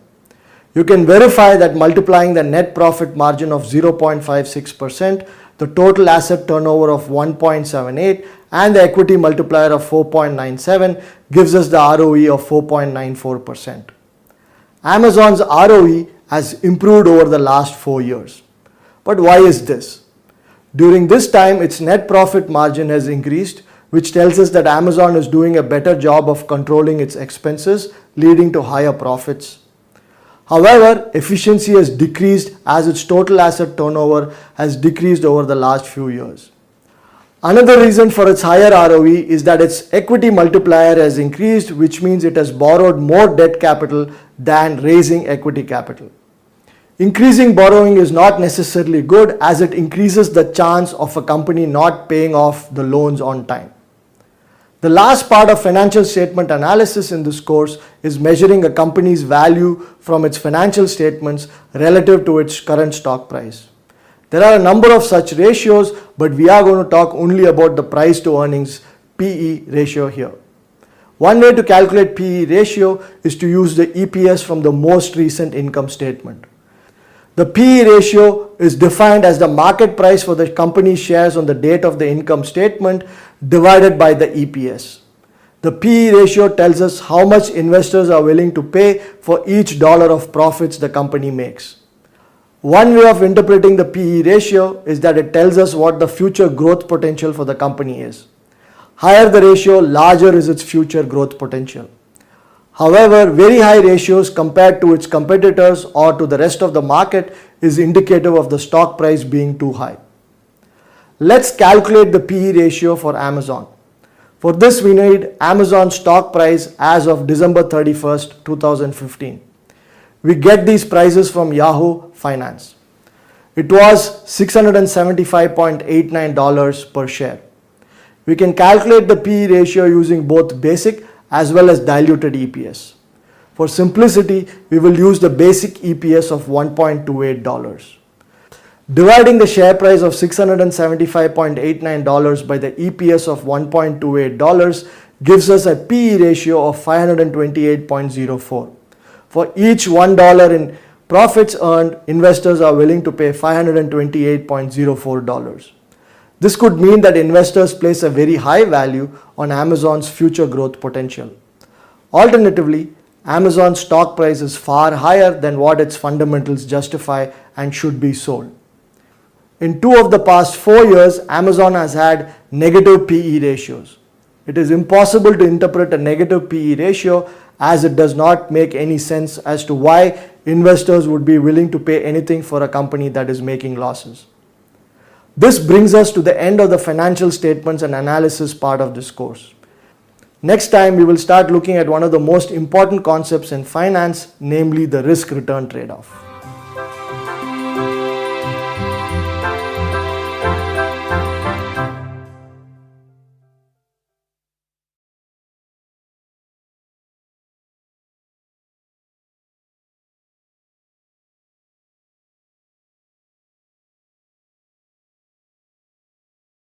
Learning outcomes. After completing this video, you should be able to calculate the holding period return of a security, explain risk using standard deviation, calculate the expected return and risk of a security. Expected returns and risk. In this video, we will define what expected return and risk are and the relation between the two. Let's look at how you would calculate the return on an investment in a stock. Say you pay $50 to buy 1 share in a stock today. After a year, the stock price is $55. During the 1 year you hold the stock, it pays you a dividend of $1. So what return have you earned from holding the stock for a year? There are 2 parts. One is the income from the dividend, which is $1, and the other is the change in price from $50 to $55. You have earned a profit of $6 on an initial investment of $50, which means your holding period return over the 1 year is 6 divided by 50, which is 12%. We can write a general formula for holding period returns as follows: P sub 1 minus P sub 0 plus D sub 1 divided by P0. In this example, your ability to calculate the holding period return depends on knowing how much dividend you will be paid while you hold the stock, as well as what the stock price will be after a year. However, we almost never know what these future numbers will be. So all we can do is to estimate what the return over the next 1 year will be. The return, hence, is a random variable that is characterized by its possible outcomes and the probabilities associated with each outcome.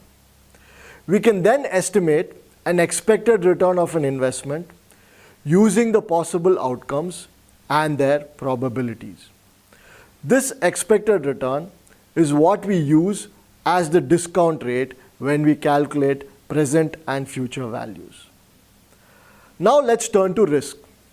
Most people think of risk as being a bad thing. They relate it to the likelihood of losing money. Risk is actually the uncertainty of outcomes, both good as well as bad. In the context of investments, risk is the uncertainty of future returns.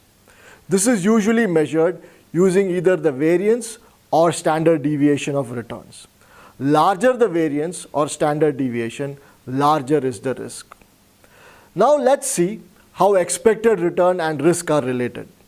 You have $100 and two investment choices to make. The first investment will give you $105 guaranteed after 1 year. Since there is no uncertainty or risk in this payoff, this is what is called a risk-free or riskless investment. The second investment will pay you either $150 after 1 year with a 60% probability, or $80 after 1 year with a 40% probability. This investment is risky as your future payoff is uncertain. The question is, which investment should you invest in? To answer this question, we need to compute the expected return and risk of the two investments. For the first investment, the expected return is 105 minus 100 divided by 100, which is 5%. There is no uncertainty in the investment, and hence its risk is 0. For the second investment, we have to compute the expected return for both possible payoffs. When the future return is $150, the expected return is 150 minus 100 divided by 100, which is 50%. When the future payoff is $80, the expected return is 80 minus 100 divided by 100, which is a negative 20%. With this investment, now there is a 60% chance of a 50% return and a 40% chance of a negative 20% return. So its expected return is 0.6 times 50% plus 0.4 times minus 20%, which equals 22%. Clearly, the second investment seems more attractive given its higher expected return. However, what is its risk? Its variance is 0.6 times 0.5 minus 0.22 the whole squared plus 0.4 times negative 0.2 minus 0.22 the whole squared, which equals 0.1176. The standard deviation is simply the square root of variance. The square root of 0.1176 is 34.29%. The second investment has a return that is 17% higher, but also has a risk that is 34.29% higher. As an investor, is the additional 17% return appropriate for the 34.29% risk? The answer is that it depends on two things. One, the investor's attitude towards risk, which is the domain of utility theory. Two, models that help compare the risk and return of different investment choices. These models are called asset pricing models. We will answer the question as to which investment is better after we discuss utility theory. Next time, we will discuss the idea of diversification to get a better idea of what type of risk or risks determine expected returns.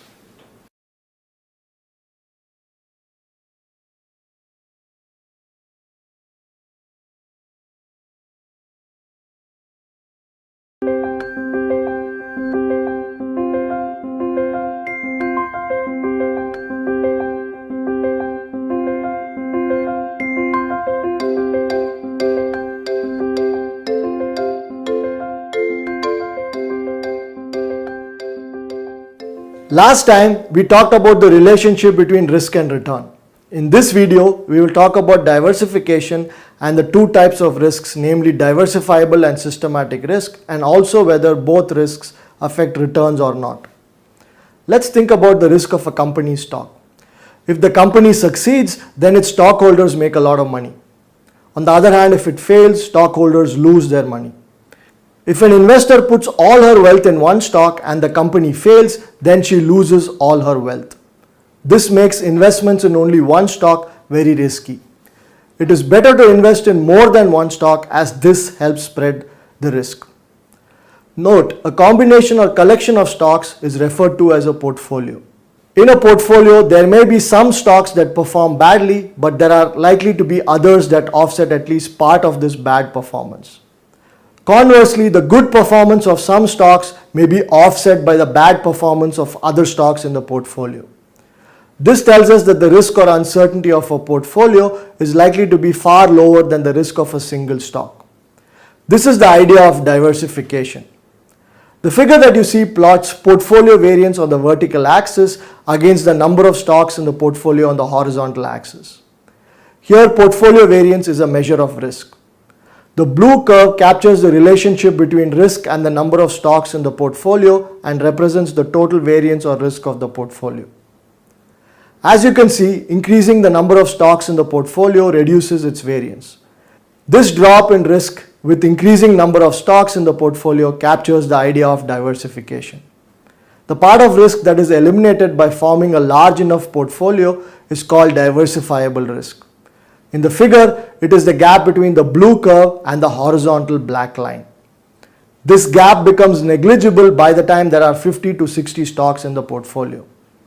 However, beyond 50 to 60 stocks in the portfolio, its risk cannot be reduced any further. That is, we cannot achieve any further diversification. The part of risk that cannot be eliminated any further with the addition of more stocks is referred to as systematic risk. In the figure, it is the gap between the horizontal black line and horizontal axis. If forming sufficiently large portfolios can eliminate diversifiable risk, investors should not expect to be compensated for holding diversifiable risk. Let's look at a simple example to illustrate this. Say there are 4 stocks A, B, C and D and a risk-free bond. The risk-free rate is 5% per year.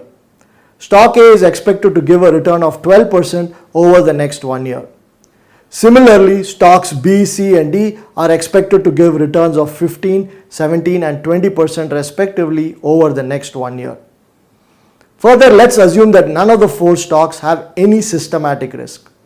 This means that A's additional 7% return over and above the risk-free rate is compensation only for its diversifiable risk. The same can be said about the other 3 stocks, that is, all 4 stocks compensate investors only for holding diversifiable risk. Given that D offers the largest compensation above risk-free rate and A the least, D has the largest amount of diversifiable risk and A has the least amount.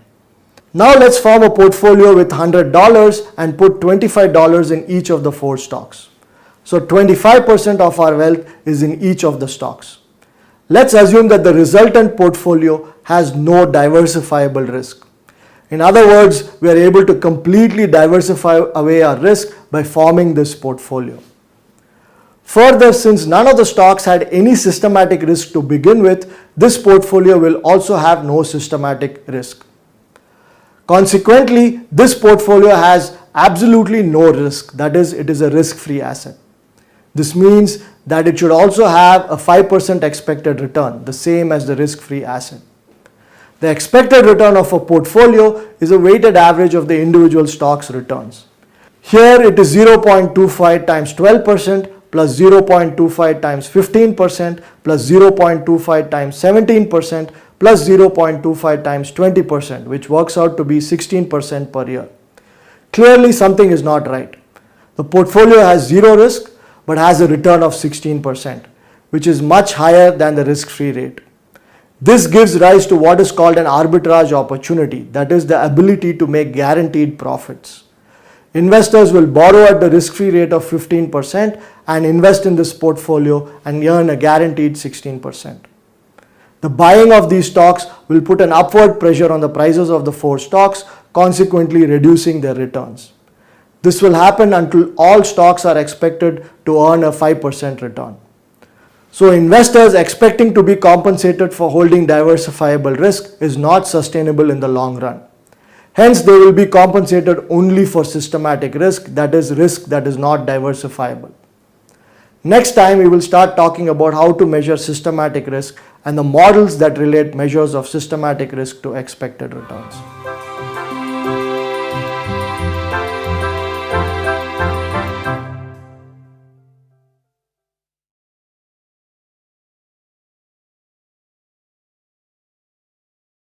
Learning outcomes.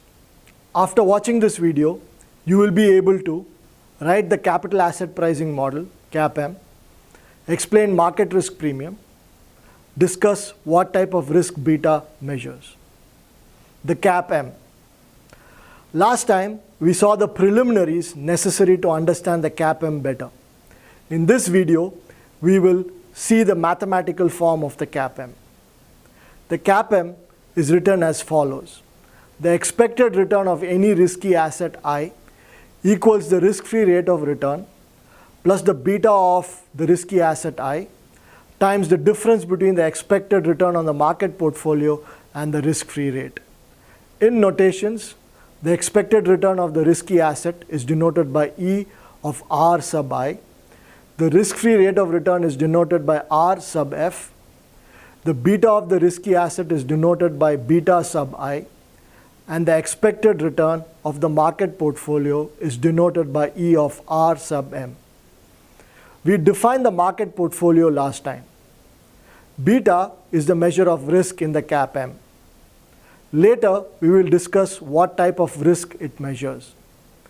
In plain English, the CAPM says that the expected return of any risky asset over and above the risk-free rate of return equals the sensitivity of its return with respect to the market portfolio, which is denoted by beta, times the expected market risk premium.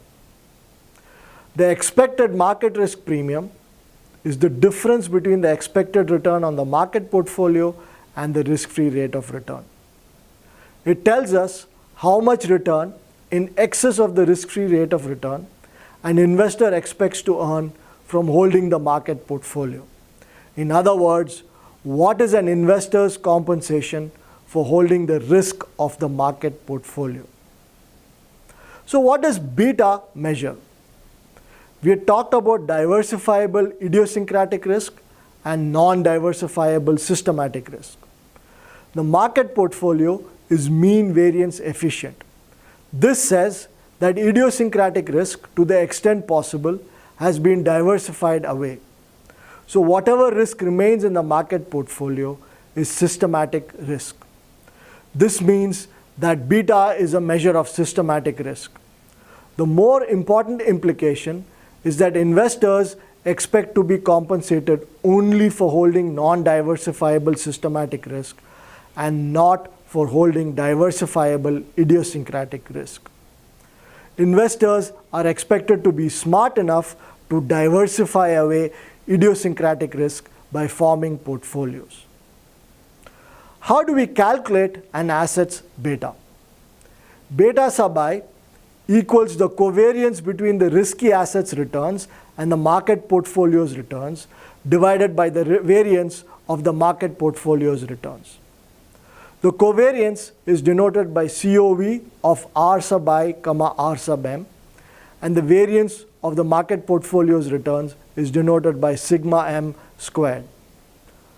What can we say about the beta of the market portfolio?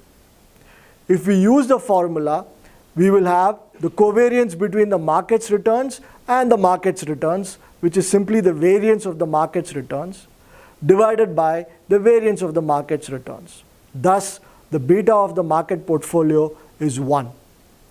An asset that has a beta greater than 1 is riskier than the market portfolio, while that with a beta less than 1 is less riskier than the market portfolio. The risk-free asset by definition has no risk, and so its beta is 0. Can beta be less than 0? What does it mean to have a negative beta? The answer is yes, beta can be negative. This means that the asset's return will move in a direction opposite to that of the market's returns. If the market return is positive, the asset with a negative beta will have a negative return, and vice versa. Next time, we will use the formula for beta to calculate the beta of a risky asset.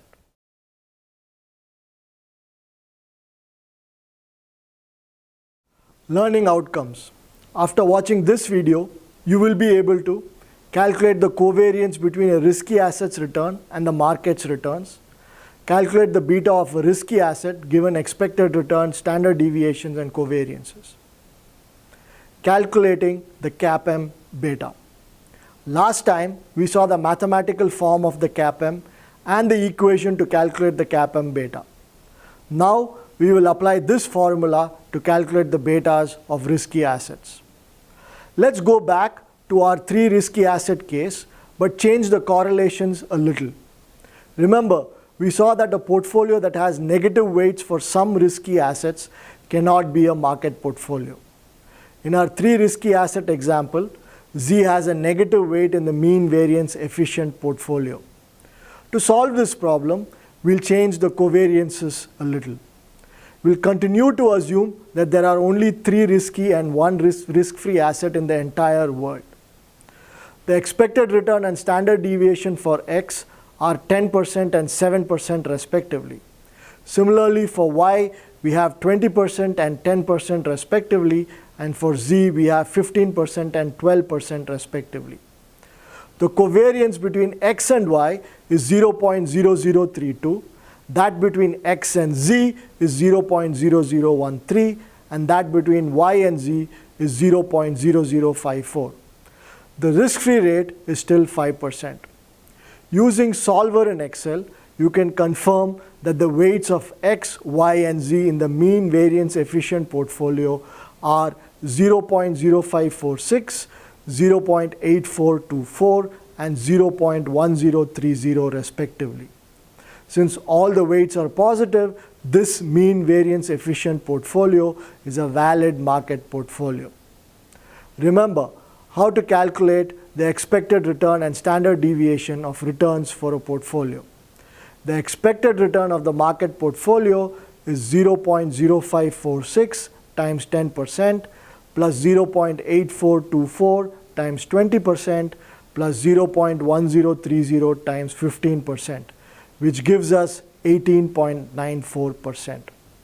The standard deviation of the market portfolio's returns is the square root of 0.0546 squared times 0.07 squared plus 0.8424 squared times 0.10 squared plus 0.1030 squared times 0.12 squared plus 2 times 0.0546 times 0.8424 times 0.0032 plus 2 times 0.0546 times 0.1030 times 0.0013 plus 2 times 0.8424 times 0.1030 times 0.0054. The standard deviation of the market portfolio comes out to be 9.22%. To calculate the betas of the 3 assets, we need to calculate the covariance of each asset's returns with that of the market portfolio. Remember, the market portfolio itself consists of 0.0546 in X, 0.8424 in Y, and 0.1030 in Z. It can be shown that the covariance between X's returns and the market portfolio's returns can be calculated as follows.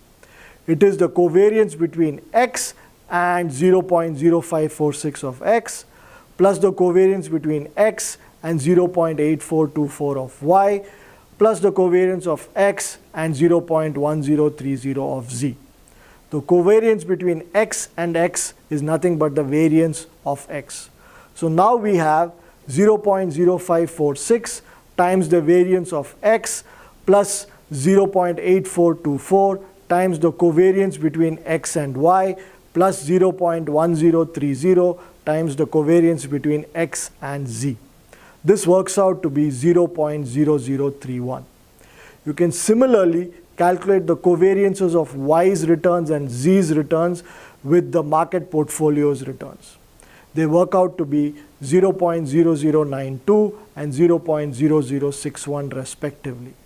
I leave it up to you to do the calculations and verify these two numbers.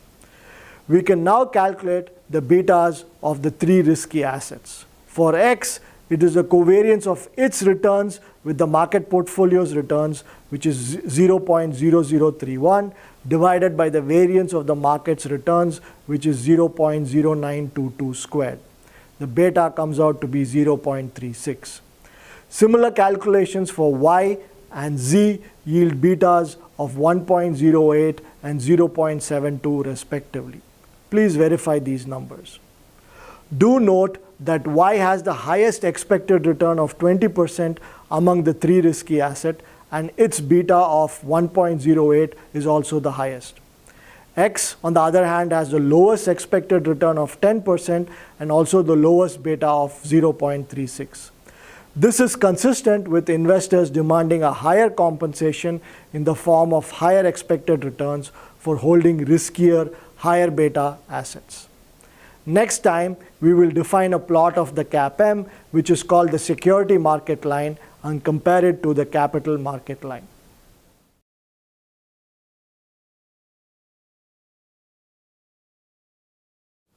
Learning outcomes. After watching this video, you will be able to describe single and multi-factor models, write out a two-factor model with unanticipated shocks to the risk factors and asset returns. Multi-factor models. So far, we have assumed that only one variable or factor, namely the market portfolio, affects expected returns. This may not be realistic for a couple of reasons. One, why is it that the market portfolio is the only factor that affects expected returns? It could be some other single factor, like interest rate in the economy or business cycle, that affects expected returns of all risky assets. Two, why must there be only one factor that affects expected returns? It is possible that there are a number of macroeconomic factors that simultaneously determine expected returns. The return of any asset can be decomposed into two parts, an expected part and an unanticipated part. The unanticipated part itself may consist of two parts, one attributable to a risk factor and another to a firm-specific shock. The return of any asset can be written as R sub I equals the expected return of the asset E of R sub I plus beta sub I times F plus E sub I. Here F is the unanticipated shock to the risk factor, beta sub I is the sensitivity of asset I's returns to the risk factor, and E sub I is the unanticipated firm-specific shock. Across all risky assets, the expectation of F and the expectation of E sub I are both equal to 0. This is because they are unanticipated shocks. For example, we could write Microsoft stock returns R sub M for the next quarter as expected return for Microsoft E of R sub M plus beta sub M times the difference between next quarter's GDP growth rate and the expected GDP growth rate plus the unanticipated part of Microsoft's return next quarter E sub M. Here we assume that the GDP growth rate is the single risk factor that affects all risky asset returns. The difference between next quarter's GDP growth rate and the expected GDP growth rate is the unanticipated shock to the risk factor. The single index model that we saw earlier is another example of a single factor model. We can extend this to a model with k factors. The return of any asset can be written as R sub I equals the expected return of the asset E of R sub I plus beta sub I 1 times F sub 1 plus beta sub I2 times F sub 2 plus so on until beta sub ik times F sub k plus E sub I. Each F sub j represents the unanticipated shock to risk factor j, and each beta sub j is the sensitivity of the asset's returns to the risk factor j. As previously, the expectation of each F sub j and the expectation of E sub I are all equal to 0.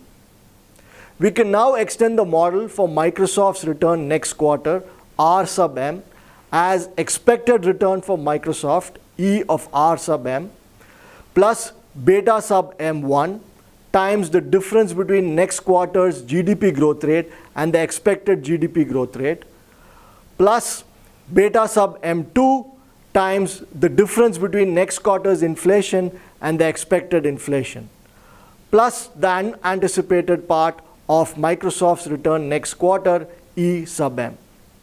In this model, there are two risk factors, namely GDP growth rate and inflation. To get a better understanding of the multi-factor model, let's include some numbers. Say Microsoft's expected return is 10%. The GDP growth rate is expected to be 4%, while inflation is expected to be 6%. Microsoft has a sensitivity of 1% with respect to the GDP growth rate risk factor, and a sensitivity of 0.4 with respect to the inflation risk factor. GDP growth rate actually turns out to be 5%, and inflation actually turns out to be 7%. So Microsoft's return next quarter is 14% plus 1 times 5% minus 4% plus 0.4 times 7% minus 6% plus the unanticipated firm-specific shock. While these factor models help us decompose returns into expected and unanticipated parts, we still need to relate factor risk premiums to expected returns. Asset pricing models help us do this. CAPM was one such model. Next time, we will look at an alternate asset pricing model.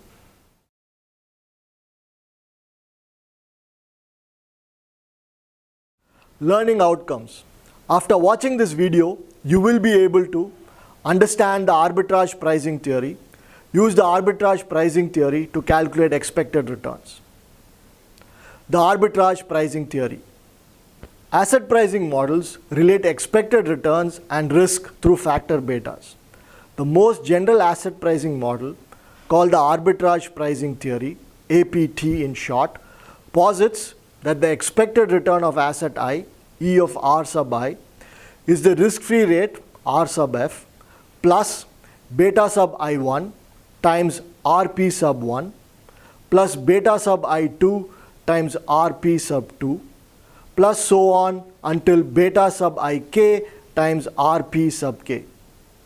Beta sub Ij is the sensitivity of asset I's returns to factor J, and Rp sub j is factor J's risk premium.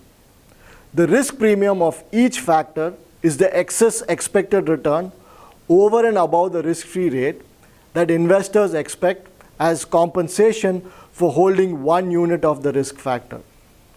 The CAPM is another example of an asset pricing model where the market portfolio is the only risk factor. The multi-factor models decompose an asset's actual returns into an expected part and an unexpected part, with the unexpected part being attributable to unanticipated shocks to K risk factors and unanticipated firm-specific shocks. Asset pricing model relate assets' expected returns to the risk factors through the factors' risk premiums and the sensitivity of assets' returns to the risk factors. Asset pricing models such as the APT are alternatives to the CAPM. They allow for multiple risk factors as opposed to the single one in the CAPM. Like the CAPM, the APT is a theoretical model rather than a data-based one. In APT, asset values are determined by the principle of the law of one price. The law of one price posits that assets with the same future payoff must have the same current price. Otherwise, one can make infinite profits without putting any money at risk. Such opportunities to make infinite profits without risking any money are called arbitrage opportunities. Any investor, regardless of her risk preference or wealth, will want to take advantage of such opportunities. These opportunities rarely exist, and even when they do, they last for very short periods of time. How do we determine the risk premium for each factor in the APT? To answer this, let's continue with our Microsoft example. Say we identify two special well-diversified portfolios, G and I. G has a beta of 1 with respect to the GDP growth factor and a beta of 0 with respect to the inflation factor. I has a beta of 0 with respect to the GDP growth factor and a beta of 1 with respect to the inflation factor. Such portfolios are called factor portfolios. They track the progression of specific sources of macroeconomic risk but are uncorrelated with other sources of risk. These factor portfolios will serve as the benchmark portfolios for a multi-factor security market line. Let's say that G has an expected return of 10% and I has an expected return of 13%, with the risk-free rate being 3%. Recall that Microsoft had a beta of 1 with respect to the GDP growth factor and a beta of 0.4 with the inflation factor. Let's form a portfolio Q that has a weight of 1.0 on G and a weight of 0.4 on I and a weight of negative 0.4 on the risk-free asset. Remember, weights must add to 1 and hence the weight on the risk-free asset is negative 0.4. By construction, Q has the same factor sensitivities as Microsoft. Q's expected return is 1 times 10% plus 0.4 times 13% minus 0.4 times 3%, which equals 14%. Given that factor sensitivities are the same for portfolio Q and Microsoft, Microsoft must also have an expected return of 14% to prevent arbitrage. We can verify this by using Microsoft's factor sensitivities in the APT. That is, the risk-free rate 3% plus 1 times 10% minus 3% plus 0.4 times 13% minus 3%, which equals 14%. The APT prices assets in such a way that it prevents arbitrage opportunities. Because we now have two factors, we get a security market plane with the factor sensitivities on two axes and the expected returns on the third axis. Assets that do not lie on the S&P present arbitrage opportunities. One important thing to note about the APT is that arbitrage is about relative pricing and not absolute pricing. In our example, we say that if the factor returns are 10% and 13% and the risk-free rate is 3%, Microsoft must have an expected return of 14%. It does not say anything about whether the factor returns themselves are correct. Next time, we will look at a detailed example of how APT works, which illustrates this idea of relative pricing.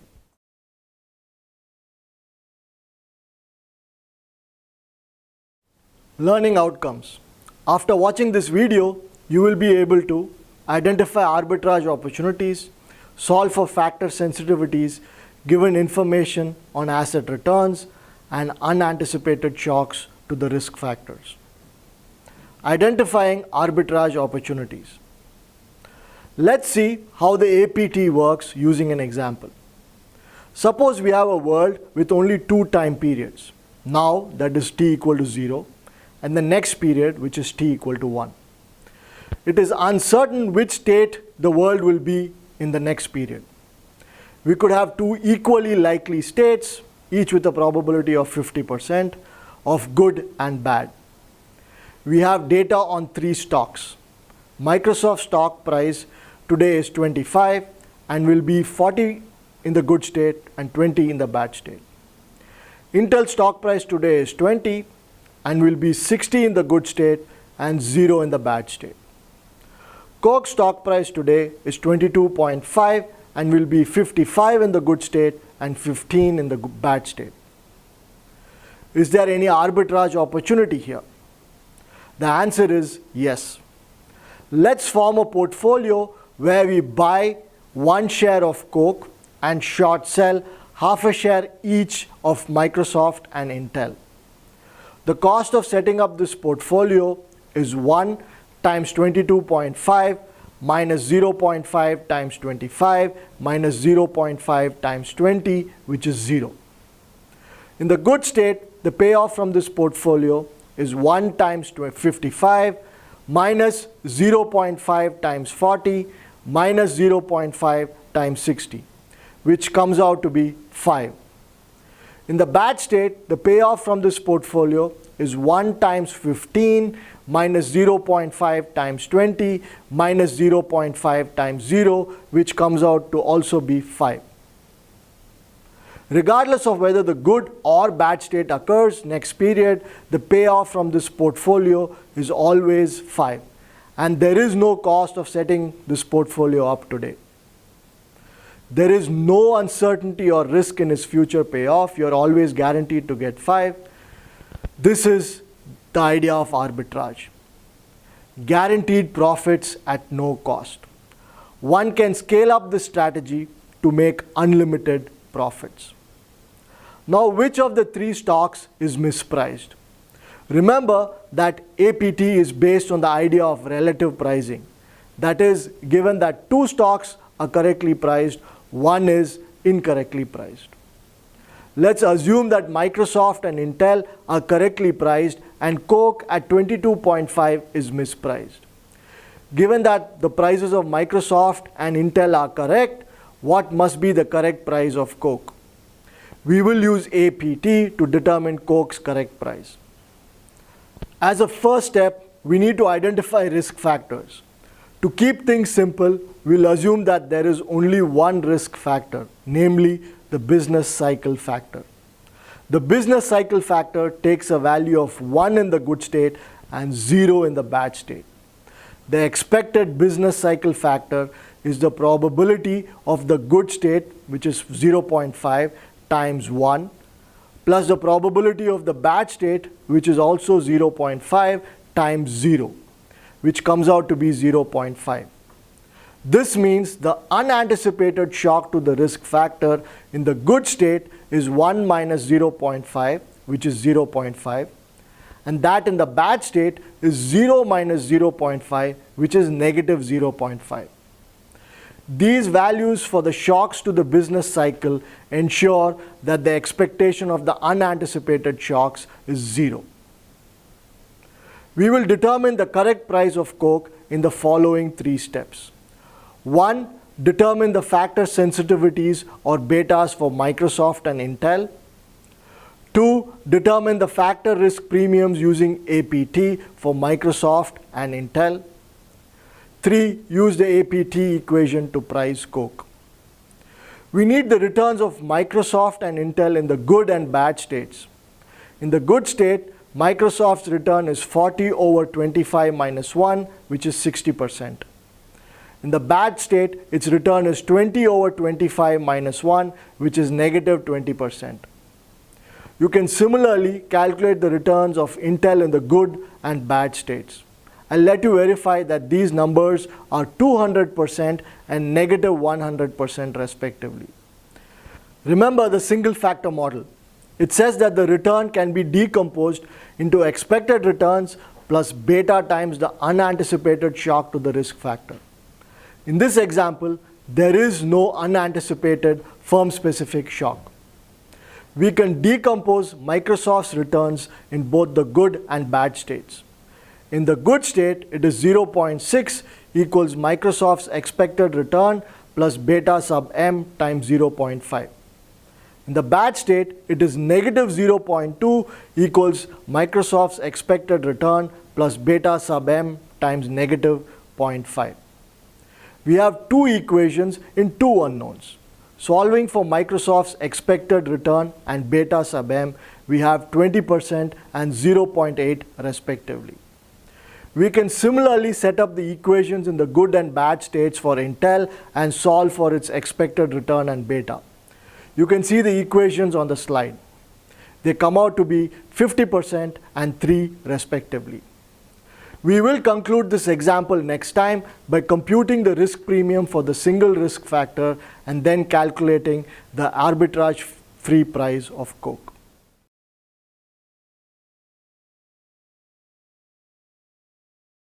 Learning outcomes.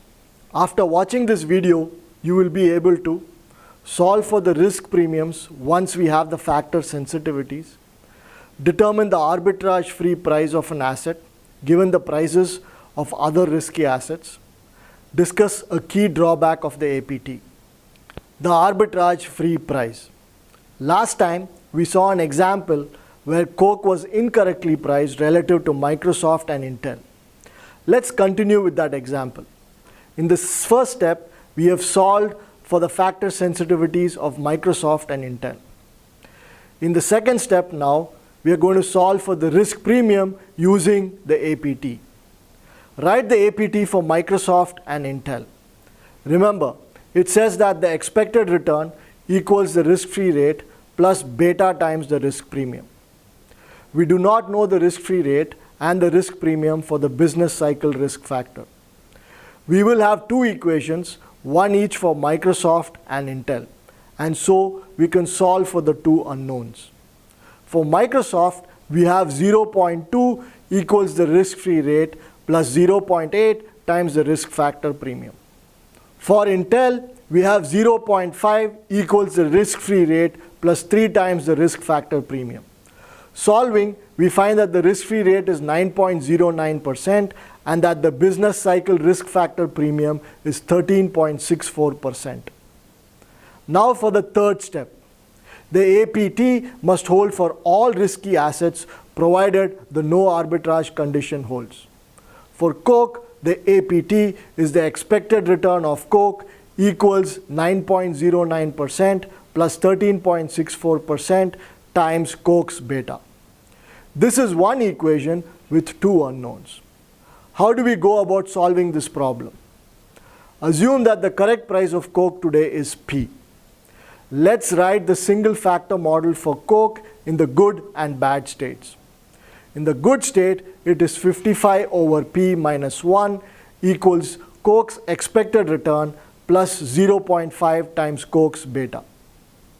In the bad state, it is 15 over P minus 1 equals Coke's expected return minus 0.5 times Coke's beta. We can solve for Coke's expected return and beta in terms of P. Coke's expected return is now 35 over P minus 1 and its beta is 40 over P. Plugging this back into Coke's APT, we have 35 over P minus 1 equals 9.09% plus 13.64% times 40 over P. This is now one equation in one unknown. Solve for P to get Coke's arbitrage-free price today to be 27.08. Let's revisit our arbitrage portfolio that consists of buying one share of Coke and short selling half a share each of Microsoft and Intel. The future payoffs in the good and bad states are still 5%, but the cost to set up this portfolio today is now 4.58. So what is the rate of return on this portfolio? Without any calculations, we can confidently say that it is 9.09%. How is that possible, you wonder? The portfolio is risk-free because it always pays 5 after one period. It has no risk or uncertainty, which means that it is risk-free. So its return must equal the risk-free rate, which is 9.09%. If it is not, there will be an arbitrage opportunity. You can verify that 5 over 4.58 minus 1 is indeed 9.09%. Remember, we started off by assuming Microsoft and Intel were correctly priced and Coke wasn't. This gave us a risk-free rate of 9.09% and a factor risk premium of 13.64%. The problem with arbitrage pricing is that the risk-free rate and factor risk premium will depend on what we assume are the correctly priced assets and which one is incorrectly priced. If we assume that Intel and Coke are correctly priced and Microsoft is incorrectly priced, the risk-free rate will be 63.64% and the factor risk premium will be negative 4.55%. Similarly, if we assume that Microsoft and Coke are correctly priced but Intel isn't, the risk-free rate comes out to negative 9.09% and the factor risk premium to 36.36%. You can verify these numbers by following the 3 steps I have outlined in this example. If you look at these numbers, some of them seem absurd. What does it mean to have a negative risk-free rate or a negative factor risk premium? Is it even realistic? The answer is, of course, no. But this is the problem with the relative pricing idea that APT uses. Different sets of assets will give different values for the risk-free asset and the factor risk premiums, some of which may be absurd. We have talked about multiple factors affecting expected returns. But what exactly are these factors? Next time, we will see a popular set of factors that researchers and practitioners use.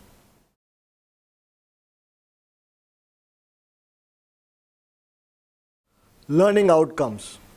After watching this video, you will be able to describe commonly used risk factors, briefly explain why they work. Commonly used risk factors. We have discussed multi-factor models and the APT. But what should these risk factors be? A number of researchers have proposed various risk factors, but the most popular of these are those put forth by Eugene Fama and Ken French in 1993. They proposed 3 risk factors which they call RMRF, SMB, and HML. RMRF is the return on a market index minus the risk-free rate. SMB is small minus big, which is the return on a portfolio of small companies, that is, companies with low market capitalization, minus the return on a portfolio of big companies, that is, companies with high market capitalization. HML is high minus low, which is the return on a portfolio of high book-to-market ratio firms minus a portfolio of low book-to-market ratio companies. RMRF essentially captures the systematic risk of the market index. The systematic risk originates from macroeconomic factors. Fama and French argue that small firms are likely to be more sensitive to sudden changes in business conditions than big firms, and hence SMB is a factor. Firms with high values of book-to-market ratios are more likely to be in financial distress than those with low values, and hence HML is a factor. To understand the HML factor better, let's first define what book-to-market ratio means. It is the ratio of a stock's book value to its market value. The book value comes from the firm's financial statements. The market value of equity is simply its current market capitalization. The ratio tells us what its book value is relative to its market value. While there are many ways of interpreting this ratio, we will look at one way of interpreting it in the context of the HML factor. If the ratio is low, then it reflects the growth opportunities of the company. These growth opportunities are captured by a relatively higher market capitalization, leading to a low value for the ratio. On the other hand, if the ratio is high, it reflects the company's bad financial health. Since the company isn't doing well, its market value is low relative to its book value, leading to a high ratio. One thing to note is that SMB and HML do not seem obvious choices for risk factors, but Fama and French provide empirical justifications to use them as risk factors. Thus, SMB and HML may capture sensitivity to unknown risk factors in the macroeconomy, which is why they work well in explaining observed returns. A large body of research shows that the Pharma-French three-factor model works in markets all over the world as well as over time.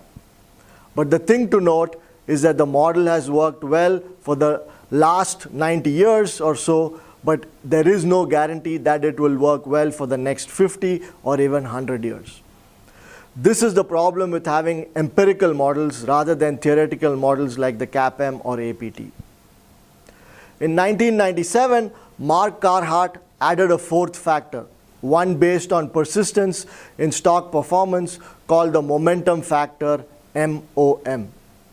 This is the return on a portfolio of companies that have performed well in the recent past, called winners, minus the return on a portfolio of companies that have performed badly in the recent past, called losers. Recent winners continue to perform well, whereas recent losers continue to perform badly. Historically, these four factors, RMRF, SMB, HML, and MOM, explain over 80% of the variation in stock returns, and hence they are commonly used risk factors in multi-factor models.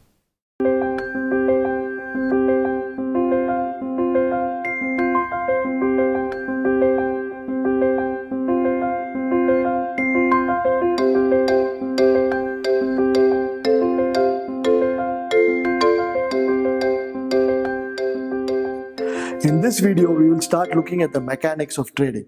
Specifically, we will define what orders are and look at the two most common types of orders, market orders and limit orders. We will also list the main pros and cons of these two types of orders and define what limit prices are. Until now, we have focused on the basics of financial statements and ratio analysis, and also the relationship between systematic risk and expected returns.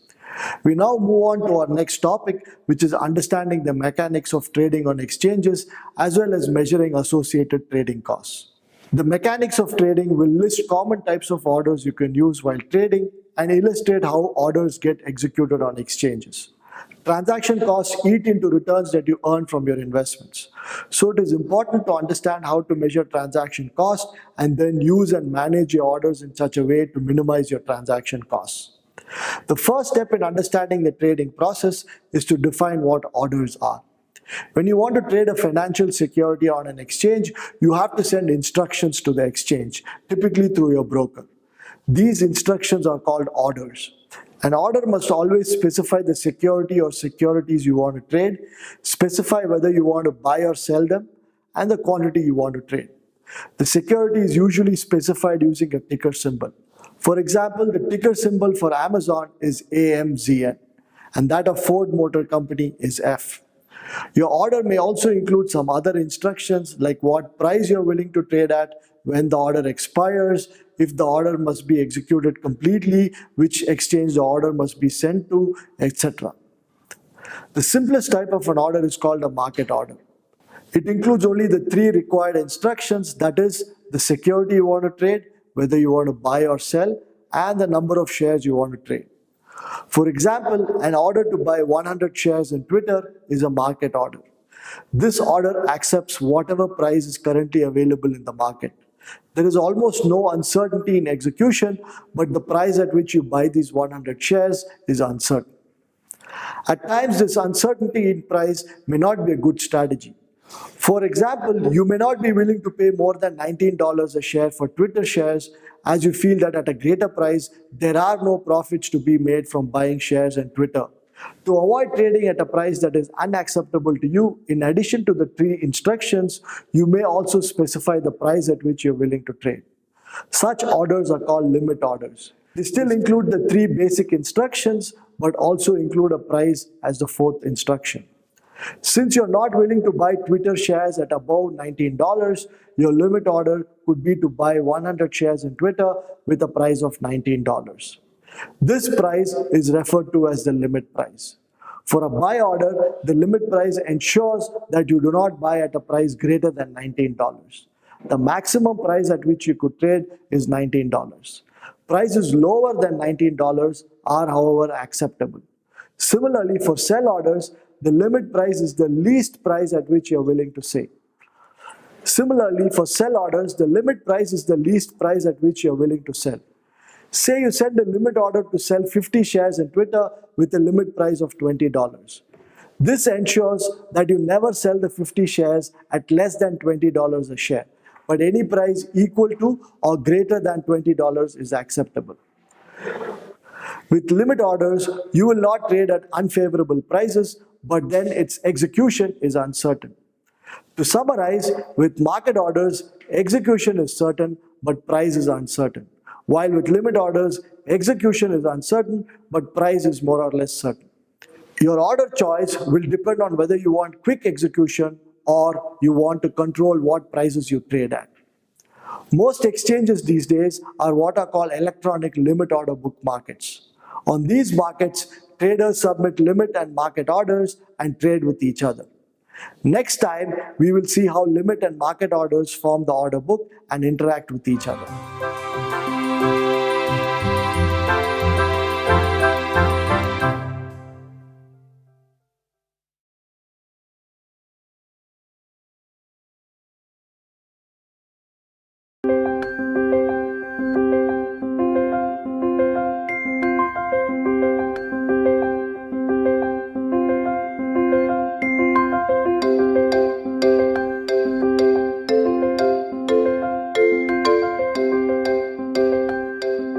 In this video, we will see limit orders enter the order book and await execution.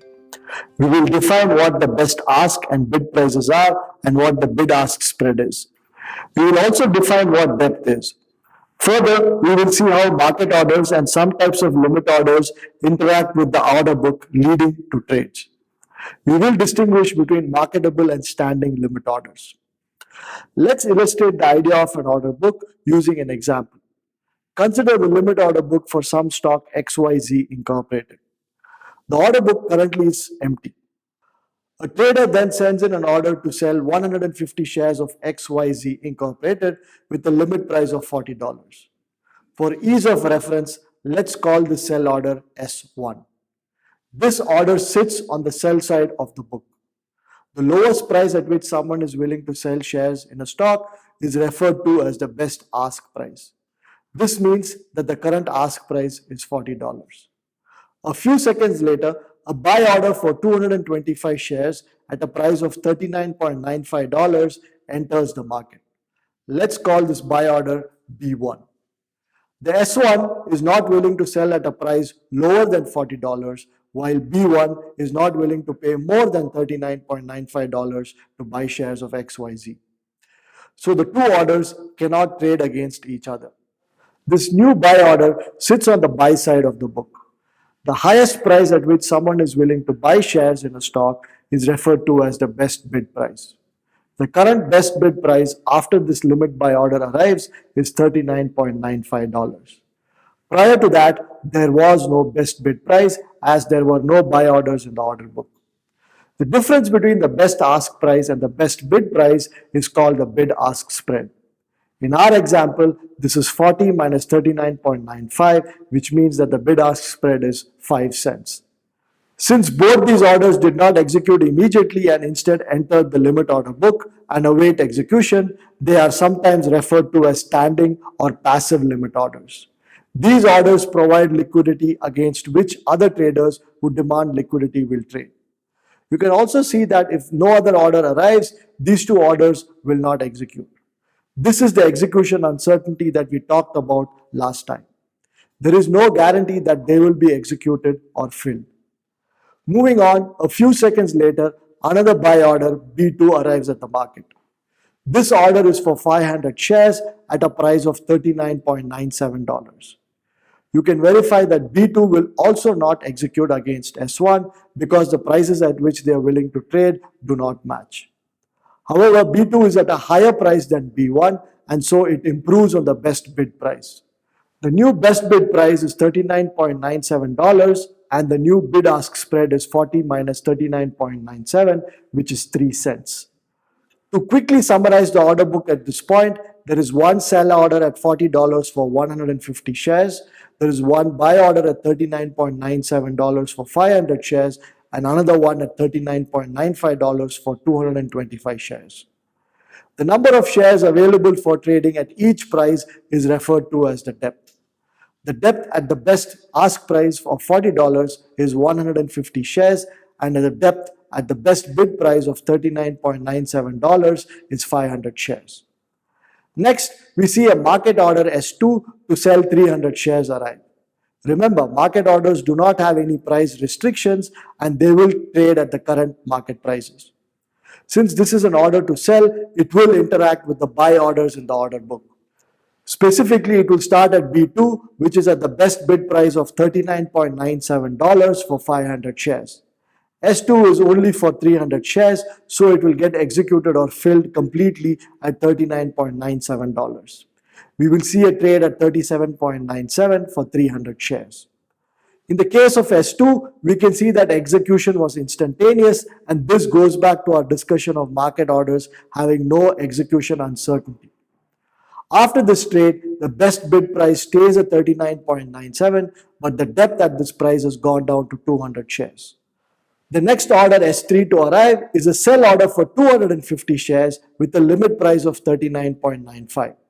The question now is, what will happen to this order? Will it sit in the order book awaiting execution like the earlier limit orders S1, B1 and B2? The answer is no. It will behave like a market order and execute immediately. How does this happen? Remember, B2 is willing to pay a maximum price of $39.97 and B1 a maximum price of $39.95. S3, however, is willing to sell at a price as low as $39.95, but higher prices are acceptable. This means that the prices at which B1 and B2 are willing to buy shares are prices at which S3 is willing to sell. Since the best bid is $39.97, S3 will execute at that price first. But the depth at $39.97 is only 200 shares, whereas S3 is a sell order for 250 shares. This means 200 of S3's 250 shares will be filled at $39.97. We will see a trade for 200 shares at $39.97. This results in B2 completely being filled. S3 still needs 50 shares and B1 is at a price of $39.95. This price is also acceptable to S3 as its limit price is $39.95. The remaining 50 shares of S3 will execute at $39.95, which is what we will observe as a trade. Orders such as S3, which are limit orders but execute instantaneously, are usually referred to as marketable limit orders or active orders. Like market orders, their execution is not uncertain, but the price is uncertain. In the case of S3, even though its limit price was $39.95, it was executed at two different prices, namely $39.97 and $39.95. But none of the prices were lower than its acceptable price of $39.95. After S3's execution, the best bid price has dropped back to $39.95 and the bid-ask spread is back to 5 cents. S1 and the balance of B1, which is now 175 shares, continue to sit in the order book awaiting execution. Next time we will continue to see some other order book dynamics which will further your understanding of how the limit order book market works.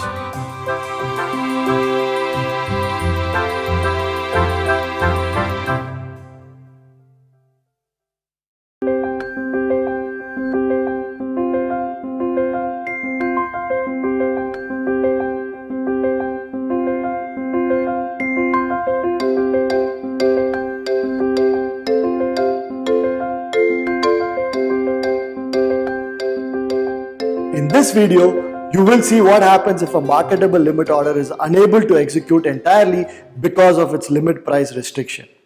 We will also see how a large market order executes against the order book and moves prices. This will help you understand the idea of price impact. Let's continue with the order book example from last time. At the end of the last video, the order book had S1 a sell order at a price of 40 for 150 shares and B1 a buy at a price of 39.95 for 175 shares. Let's move the order book forward by some time by adding a few more orders on both sides of the market. S1 and B1 continue to be on the order book. We now also have S4, a sell order for 500 shares of 40.02, S5 another sell order for 1000 shares of 40.05, and S6 another sell order for 1500 shares at 40.10. On the buy side, we have B3 an order for 600 shares at 39.99 and B4 an order for 900 shares at 39.96. The best ask price continues to be 40 while the best bid price is 39.99. Consequently, the bid-ask spread is 1 cent. Note, in reality, we will not see the individual orders and their respective sizes at each price. We will only see the aggregate depth across all orders at a given price. In other words, the depths at each of the prices we observe in the order book may be contributed by multiple orders or a single order. That is something we will not know precisely. For example, the depth of 1000 shares at 40.05 may be because of 3 different sell orders, each with a limit price of 40.05 and one order being for 300 shares, another for 500 shares and a third for 200 shares. In this example, for simplicity, I am assuming that there is one order at each price that contributes to the entire depth at that price. Now a buy order B5 arrives for 400 shares at 40. Will this order execute against any of the sell orders? Let's see what happens. This trader is willing to pay as much as $40 for each share. Is someone willing to sell shares at that price or lower? The answer is yes. S1 is willing to sell 150 shares at $40. So B5 will execute against S1 and we will see a trade for 150 shares at $40. Even though B5 wants to buy 400 shares, S1 is willing to sell only 150 shares at $40 and so the trade will be for only 150 shares. Now that S1 is completely filled, what happens to the remaining 250 shares that B5 wants to buy? The limit price is still 40 and it won't pay more than that for each share. Is anyone else in the market willing to sell at 40 or less? No. S4 is not willing to sell at a price lower than 40.02 and S5 is not willing to sell at a price lower than 40.05. So what happens to the balance 250 shares of B5? It will become a standing limit order at 40 for 250 shares. That is, the balance will sit in the order book awaiting execution. On the sell side, the lowest price at which someone is willing to sell is S4's 40.02, which is now the best ask price. On the buy side, the highest price at which someone is willing to buy shares is now B5's 40, which becomes the new best bid price. The bid-ask spread is now 2 cents. The depth at the best ask price is 500 shares and that at the best bid price is 250 shares. Next, a market order B6 to buy 200 shares arrives in the market. This order has no price restrictions and will execute immediately against existing sell orders in the order book. S4 is for 500 shares, S5 is for 1000 shares and S6 is for 1500 shares, which add up to 3000 shares. So there is enough number of shares on offer to completely fill B6. We will see a trade for 500 shares at 40.02, which is S4 executing against B6.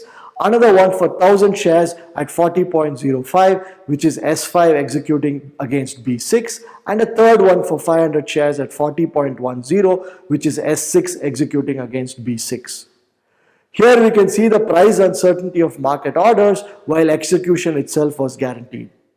Even though the best ask price was 40.02, the market order executed at prices higher than that also. After these trades, the best bid price of 40 for 250 shares remains unchanged. However, the best ask price is now 40.10 for 1000 shares and the bid ask spread is 10 cents. This market buy order has moved the best ask price by 8 cents, which is typically referred to as the price impact of an order. Since there are no price range for a market order, market orders could end up moving prices substantially, especially when they are large. To summarize the book at this point, there is only one sell order S6 at 40.10 for 1000 shares. On the buy side, we still have B5 at 40 for 250 shares, B3 at 39.99 for 600 shares, B4 at 39.96 for 900 shares, and B1 at 39.95 for 175 shares. At this point, a new sell order S7 enters the market at 40.05 for 500 shares. This brings the best ask price down to 40.05 and the bid-ask spread drops to 5 cents. In the last couple of videos, we have seen how the order book changes dynamically as orders await execution while other orders execute immediately. Orders that sit in the book awaiting execution are usually considered to be providing liquidity in the market, while those that execute immediately demand or consume liquidity. Next time, we will discuss the idea of limit price placement and order aggressiveness.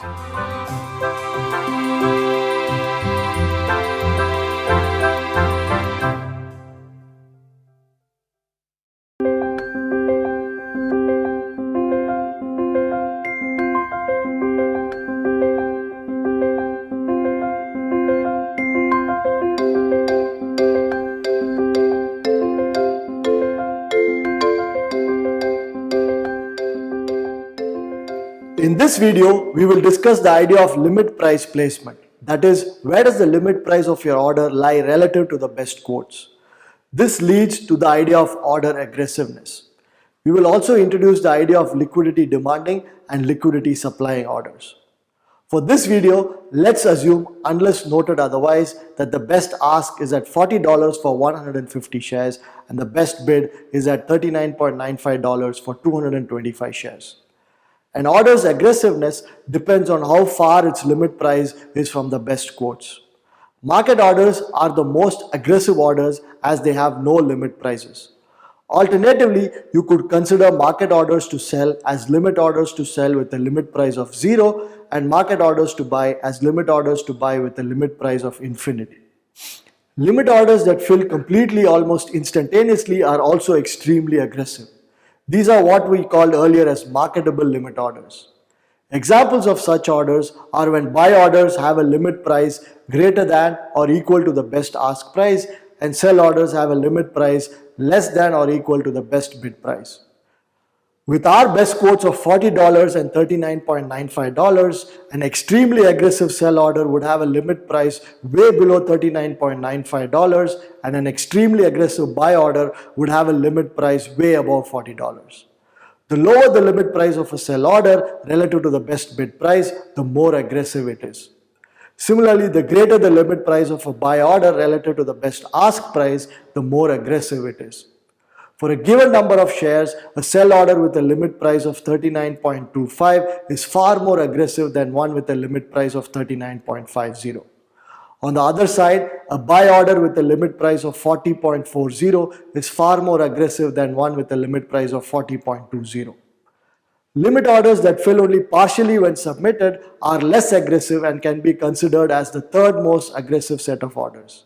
An example would be to send a sell order for 500 shares with a limit price of $39.95. I will let you verify that it will not execute completely. Similarly, a buy order for 220 shares at a limit price of $40 will also not execute completely. I will again let you verify this and understand what happens to the best quotes in both cases. Next, there are orders that simply improve the best quote without any execution. They form the fourth most aggressive set of orders. Relative to our best quotes of 40 and 39.95, this would mean, for example, submitting a limit order to sell at 39.99 or submitting a limit order to buy at 39.97. These do not result in any executions but simply narrow the bid-ask spread. The next most aggressive set of orders are those that simply add more shares at the best bid or ask prices without altering the best quotes in any way or any executions. An example would be to submit a buy order for 50 shares with a limit price of 39.95. This will simply increase the depth at the best price by 50 shares to 275 shares. Similarly, submitting a sell order for 100 shares with a limit price of 40 would increase the depth at the best ask price to 250 shares without altering the best ask price. And finally, there are those orders that add additional depth at prices worse than the best quotes. An example of this would be to submit a buy order for 500 shares at a price of 39.90. This will go sit in the book behind the best bid and await execution. Orders that result in at least partial executions at the time of submission are typically considered to be orders that consume or demand liquidity. They trade against orders that await execution on the order book. Those that sit on the order book awaiting execution are considered to supply or provide liquidity to the market. In the last few videos, we have seen how the order book changes dynamically as some orders await execution while others execute immediately. In this video, we understood the idea of order aggressiveness. Next time, we will look at some other common types of orders and order instructions.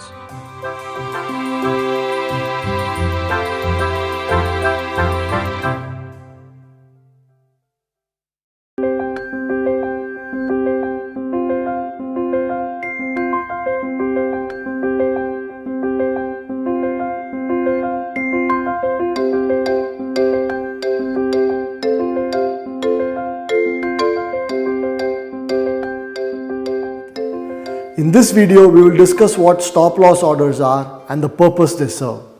You will be able to differentiate between stop or trigger prices and limit prices. You will also have an understanding as to how to select the trigger price of a stop loss order given the stock's daily volatility. Another fairly common type of order that traders use is a stop loss order. As the name suggests, these are used to prevent losses on existing positions. These orders are also referred to as stop orders or stop market orders. Let's look at an example to see how stop loss orders work. Say you bought 100 shares in XYZ Incorporated at $40 a share. While you would like it if prices increase beyond $40 a share, you want to make sure that prices don't decrease precipitously, leading to large losses. Say you're okay with about a 10% loss. So you place a stop loss order to sell 100 shares of XYZ with a stop or trigger price of $36.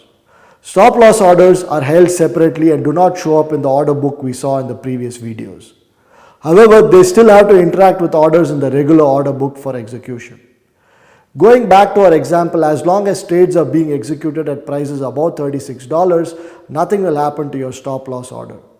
However, the moment a trade is executed at 36 or below, your stop loss order to sell will be triggered into a regular market order to sell 100 shares.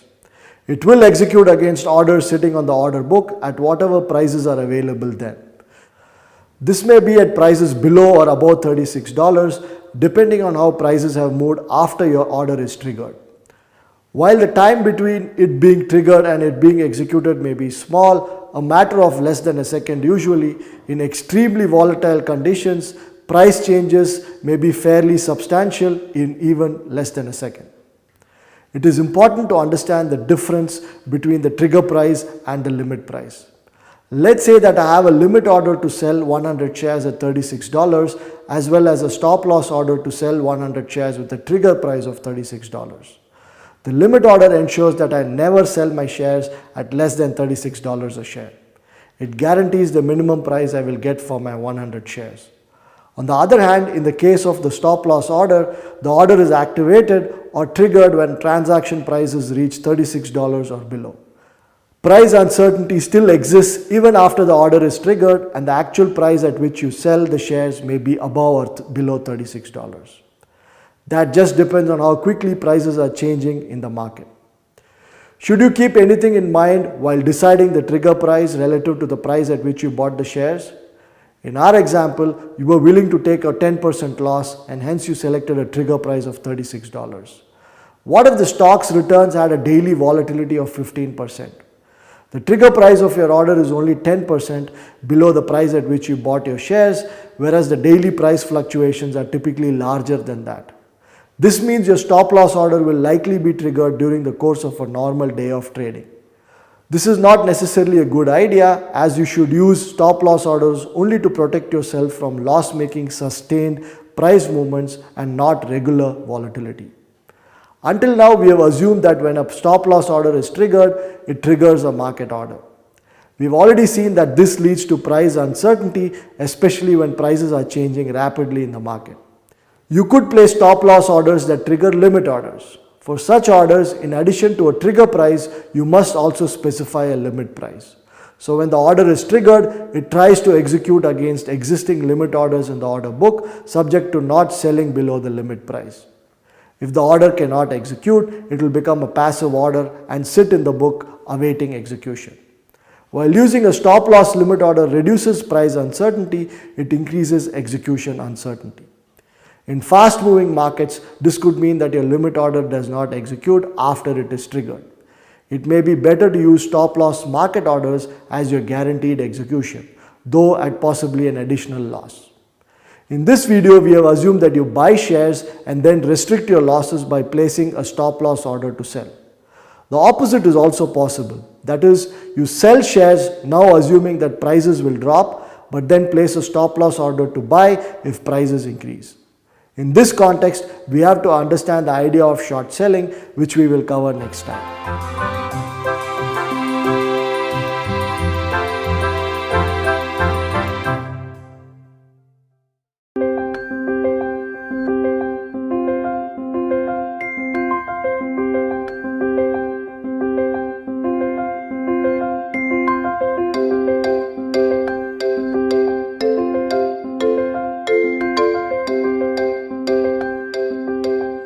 In this video, we will discuss what short selling is and how you would use a stop loss order to restrict your losses after you have short sold shares.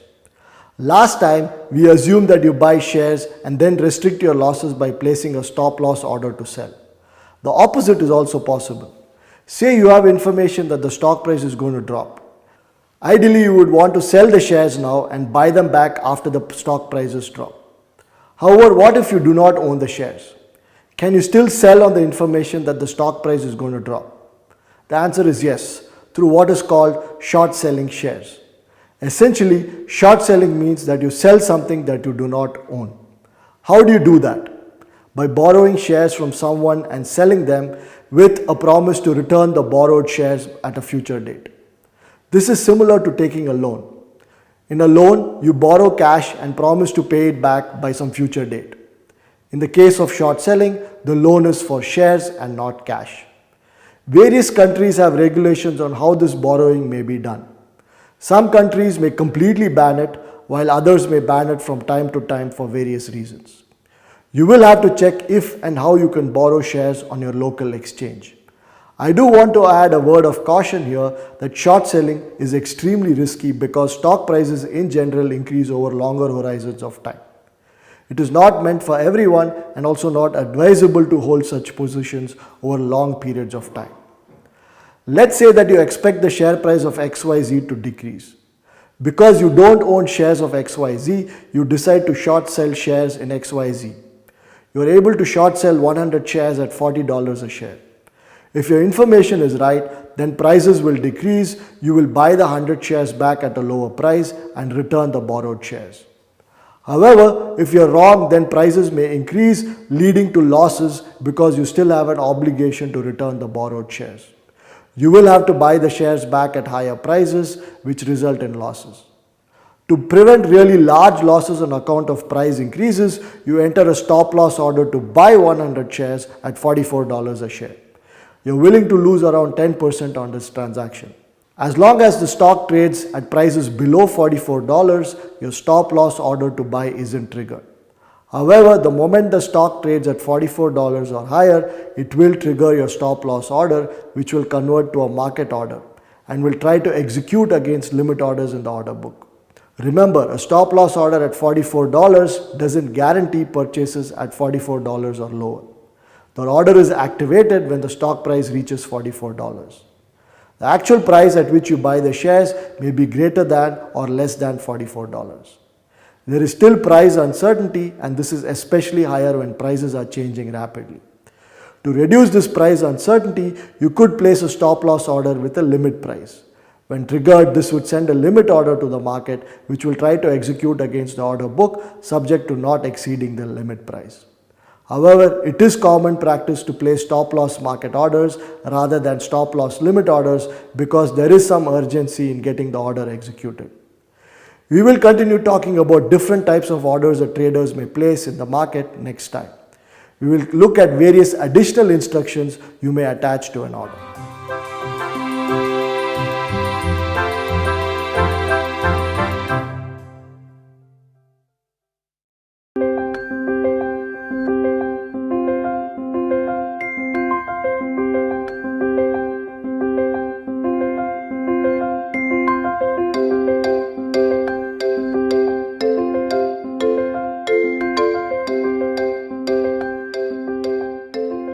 Over the last few videos, we have covered some of the more common types of orders that a trader may place.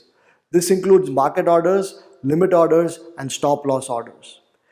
In this video, we will cover some other instructions a trader may add to market and limit orders.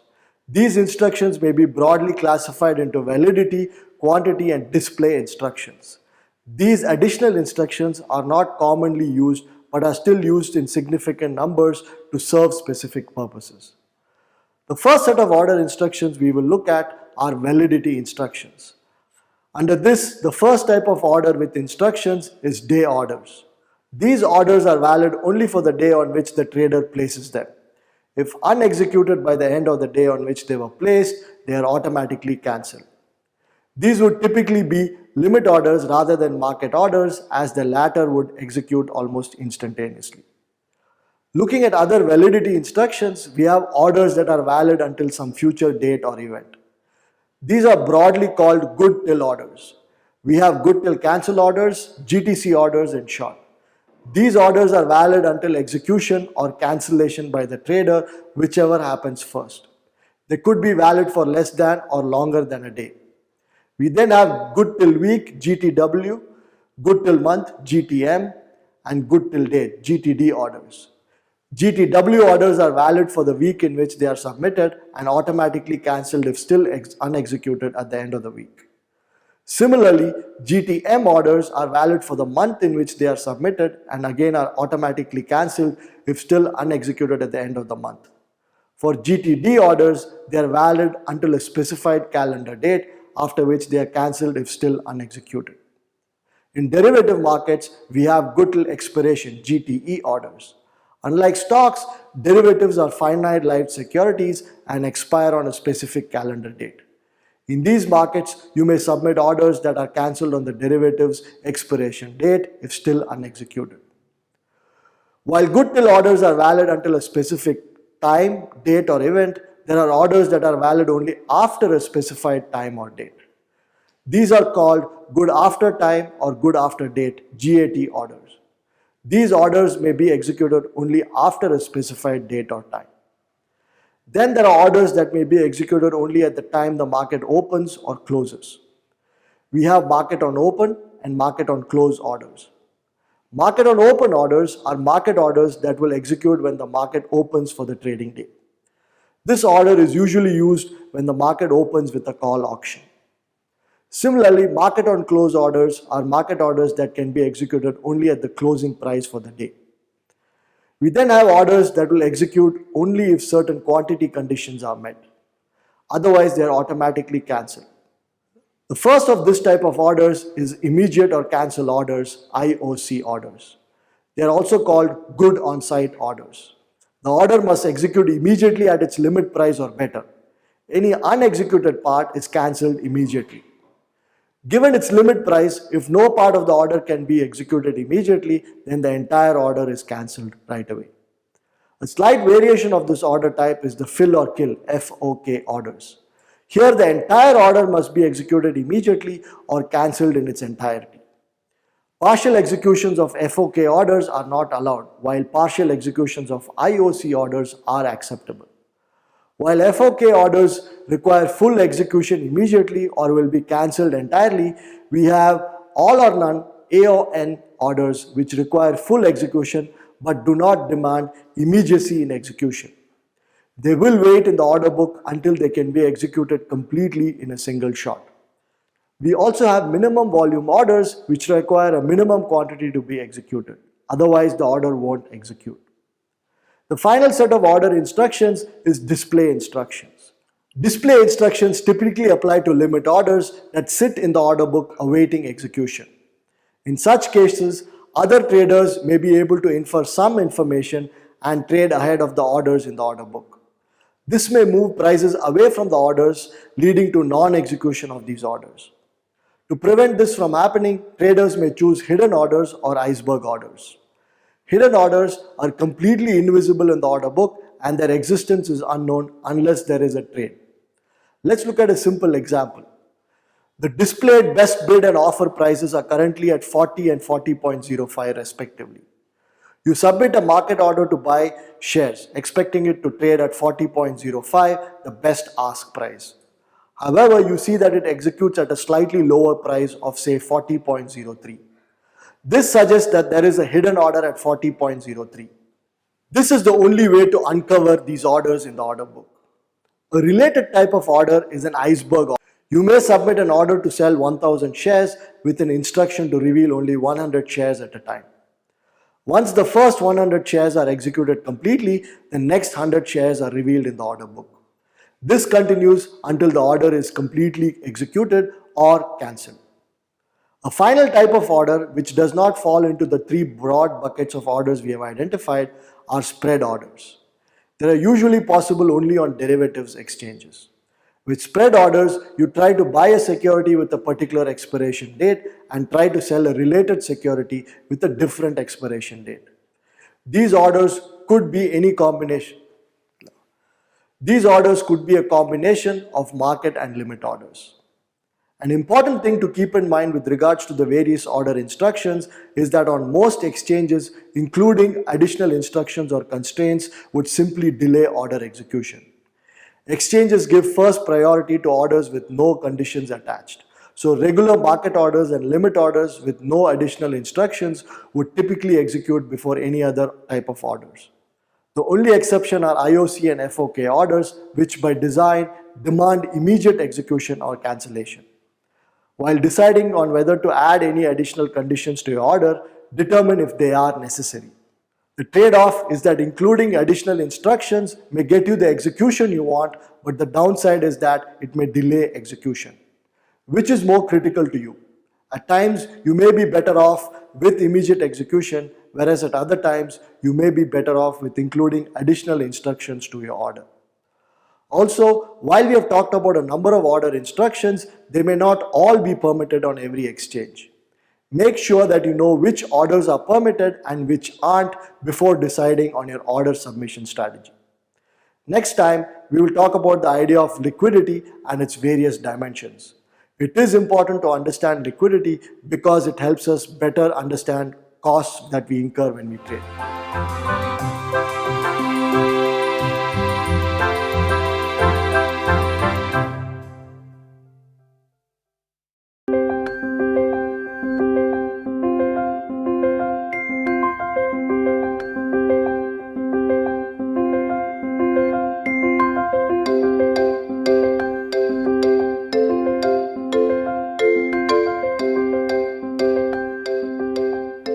Until now, we have looked at the different types of orders traders may use, including additional instructions that may be included.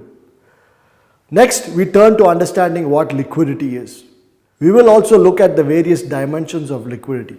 This will help us better understand and measure transaction costs that we incur while trading.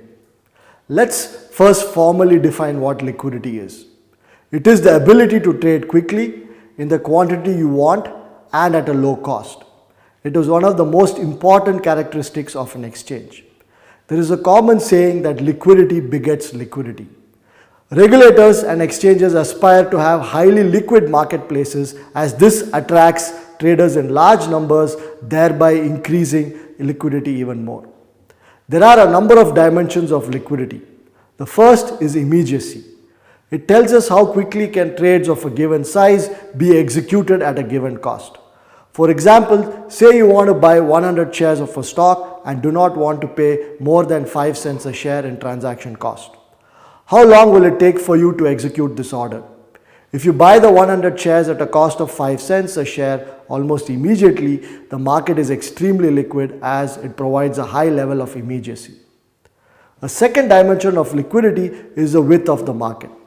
This measures what the cost of trading a given size is. What will it cost you to buy 100 shares? This is usually measured by the bid-ask spread. A narrow spread tells us that the transaction costs are low and the market is very liquid. On the other hand, wider spreads indicate that markets are illiquid. A third dimension of liquidity is the depth of the market. It measures the trade size that can be executed at a given cost.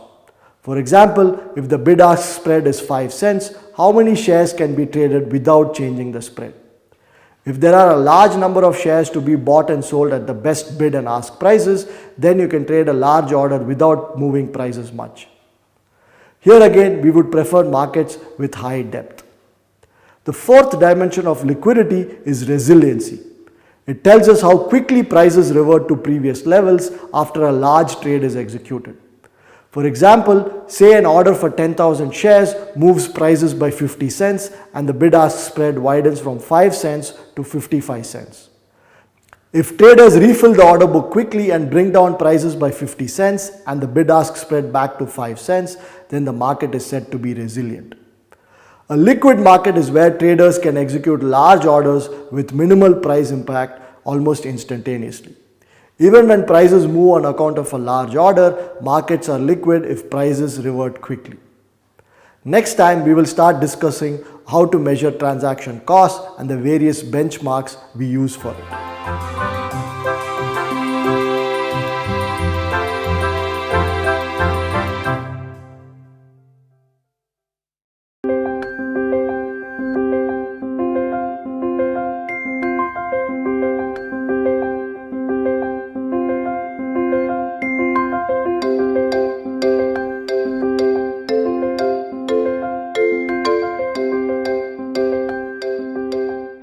Last time, we discussed the idea of liquidity and its various dimensions. Even in the most liquid of markets, investors still have to bear transaction costs. This can't be avoided. These costs reduce the returns a person earns from their investments. To increase returns net of transaction cost, it is critical to understand what the transaction costs are, how to measure them, and then attempt to trade in a manner that reduces these costs. In this video, we will focus on discussing what the transaction costs are and how to measure them. In the next video, we will illustrate these calculations with an example. Transaction costs help investors evaluate how well they and their brokers have executed their trading strategies. It is also used by exchanges, brokers, and regulators. Exchanges are interested in calculating transaction costs to determine how liquid their market is and use this as part of their marketing strategies. They also help brokers evaluate their execution performance. It helps them identify better execution strategies that minimize transaction costs. Regulators too are interested in calculating transaction costs as they help them monitor the performance of exchanges and change policies accordingly to further reduce transaction costs on exchanges. How do we measure transaction costs? It is the difference between the value of a paper portfolio and the value of a real portfolio. Say that you decide to put together a portfolio of stocks worth $100,000. The paper portfolio will assume that you paid the decision time midpoint of the best bid and ask prices. However, in reality, you have to pay the bid-ask spread, brokerage commissions, price impact, fees, taxes, etc. All of these will affect the actual return you realize from your investment portfolio. There are two components to transaction costs. One is the explicit cost and other is implicit costs. Explicit costs are actual out-of-the-pocket expenses incurred. They include brokerage commissions and any taxes and fees paid for every transaction. These are easy to identify and measure and need to be simply added up. Implicit costs are those that are not obvious but still imposed on traders.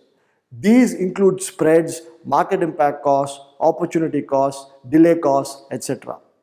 Implicit costs are more difficult to identify and quantify. For example, if we want to measure the price impact of a trade, we must have some estimate of what the price would have been had the trade not taken place. Unfortunately, we can't observe that. There are a number of ways to measure these implicit costs. The only difference among these different ways is the benchmark used. One-way implicit transaction costs have the following general form. It is the summation over all trades executed by a trader of the product of the size of each trade denoted by X sub j times the direction of trade denoted by D sub j times the difference between the trade price P sub j and the benchmark at the time of trade denoted by B sub j. Trade direction takes a value of +1 if it is a buy order and a value of -1 if it is a sell order. Essentially, these implicit costs measure how large a premium over the benchmark a trader is willing to pay while buying and how large a discount relative to the benchmark a trader is willing to accept while selling. The benchmark is assumed to represent the true value of the stock. Round-trip implicit transaction cost is 2 times the one-way implicit transaction cost. There are 5 common benchmarks used to compute implicit transaction costs. They are time-weighted average price, TWAP, volume-weighted average price, VWAP, decision time bid and ask price midpoint, closing price, and one-way effective spread. For a stock with n trades in a given day, TWAP is the average transaction price across these n trades. VWAP is the trade size weighted average transaction price. The price of each transaction is multiplied by its size and then divided by the total volume traded for the day. This is summed up across all trades of the day to give us the VWAP for the day. The third benchmark is the midpoint of the bid and ask prices at the time the investor decides to trade. In other words, the decision time. In this case, in addition to the difference between the trade price and the benchmark, the transaction cost also captures an opportunity cost for the part of the order that is not executed. This method is called the implementation shortfall method. For each trade, we have the trade size X sub j times the trade direction D sub j times the difference between the trade price P sub j and the decision time bid ask price midpoint denoted by M sub D. This is added across all trades for the day. The opportunity cost is computed as the difference between the total order size capital X and total number of shares bought or sold, the summation of X sub j across all trade times the order direction D times the difference between the last price of the day P sub capital N and the decision time bid ask midpoint M sub D. The difference between X and the summation of all X sub j's represent the part of the order that isn't executed by the end of the day. This non-execution results in an opportunity cost due to potentially lost profits. This is captured by the difference between P sub N and M sub D. For a buy order, it assumes that you could have bought the shares at M sub D and sold them at P sub capital N at the end of the day. If prices increase during the day, this is lost profit. On the other hand, if prices decrease during the day, this difference is losses avoided. The implementation shortfall method adds this opportunity cost to the implicit transaction cost calculated using the decision time bid ask price midpoint as the benchmark. A fourth benchmark is the closing price of the day, which is typically the price of the last transaction of the day. A fifth benchmark is the midpoint of the bid and ask prices at the time of trade.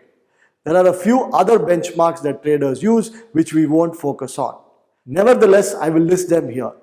These are the previous day's closing price, the current day's opening price, the next day's closing price, the bid ask price midpoint at the time the order arrives in the market, and the average of the day's open, high, low and closing prices. Next time, we will look at a detailed example that will illustrate how to compute these benchmarks and then calculate implicit transaction costs.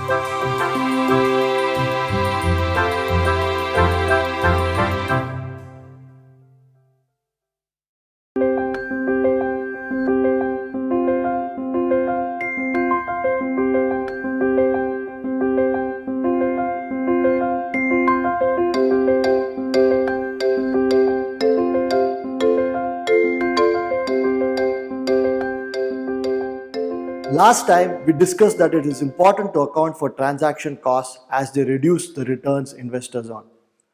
We divided transaction costs into explicit and implicit costs. Implicit costs depend on the benchmark used. We looked at various benchmarks and how to calculate them. In this video, we will illustrate the calculations of these benchmarks and implicit transaction costs with an example. Let's look at an example to understand the 5 benchmarks better. Say the market opens at 9:30 a.m., at which point 10,000 shares of XYZ stock trade at $45.66 a share. You decide to place an order to buy 1,200 shares of XYZ at 10:30 a.m. The best bid and ask prices at this time are $46.05 and $46.08 respectively. This yields a midpoint of $46.065 at decision time. This is the benchmark for the implementation shortfall method, which was denoted as M sub D. Another trader's order executes at 11:08 a.m. at a price of 46.2 for 650 shares. The best bid and ask prices at this time are 46.2 and 46.22 respectively. At 11:46 a.m., 460 shares of your order gets executed at a price of $46.05. Another trader's order for 2000 shares is executed at 2:16 p.m. at a price of 46.15. At 3:45 p.m., another 530 shares of yours are executed at $46.03. The best bid and ask prices at this time are 45.99 and 46.03 respectively. Finally, the market closes at 4 p.m. when the best bid and ask prices are 45.91 and 45.94 respectively. For simplicity, we'll assume that there are no other transactions in XYZ stock during the day. The first benchmark is the TWAP, which is a simple average of the transaction prices of the day.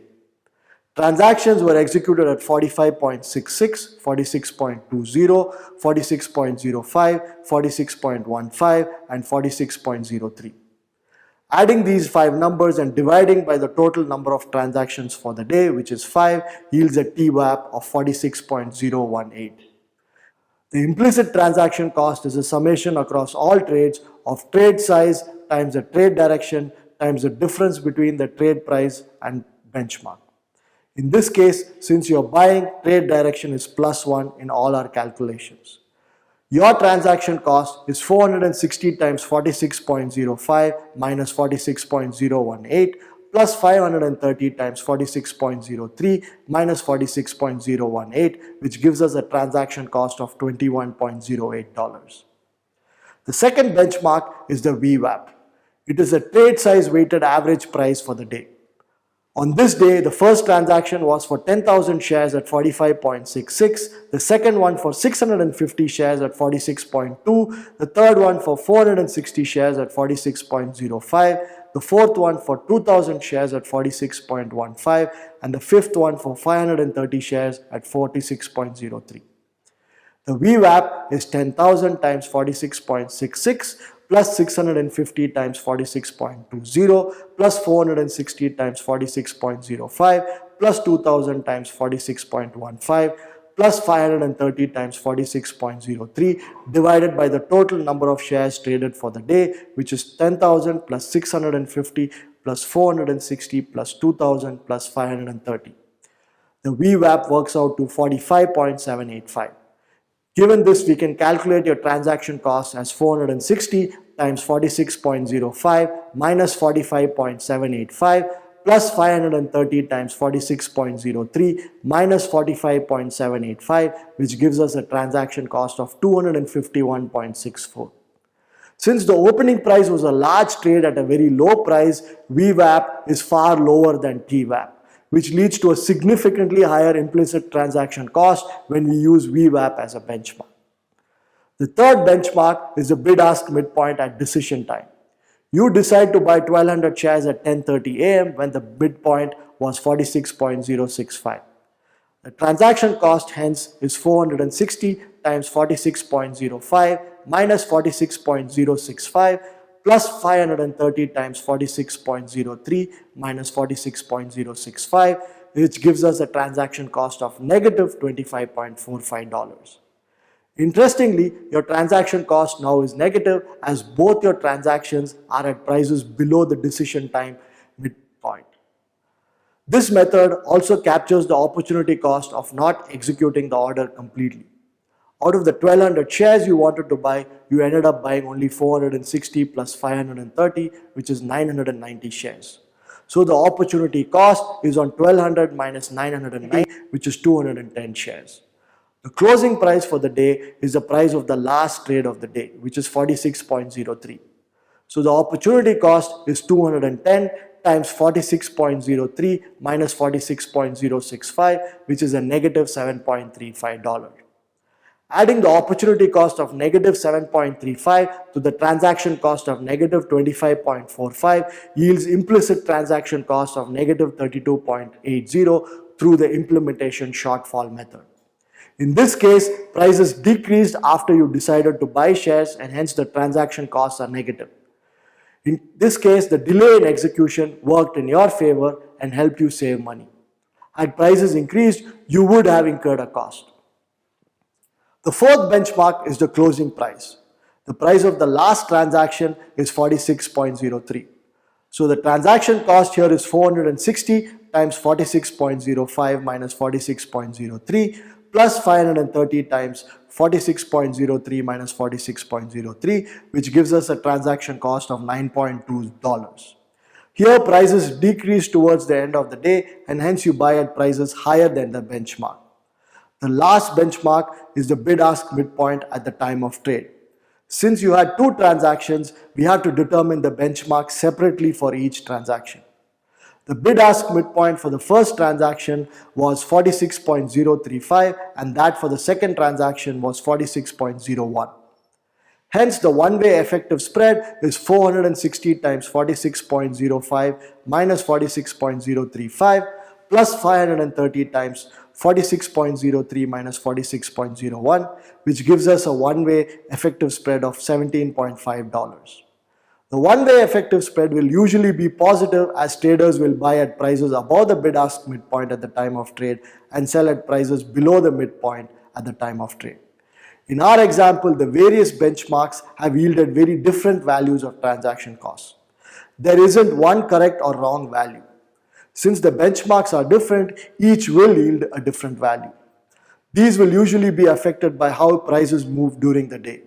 On days when prices move favorably, your transaction costs will be negative. That is, you make a profit by trading or not trading, as the case may be. On other days, when prices move against you, transaction costs will be positive, which means that you will incur an implicit cost to trade. Next time, we will take a closer look at the implementation shortfall method of calculating implicit transaction cost. This will further help us understand the costs incurred while trading.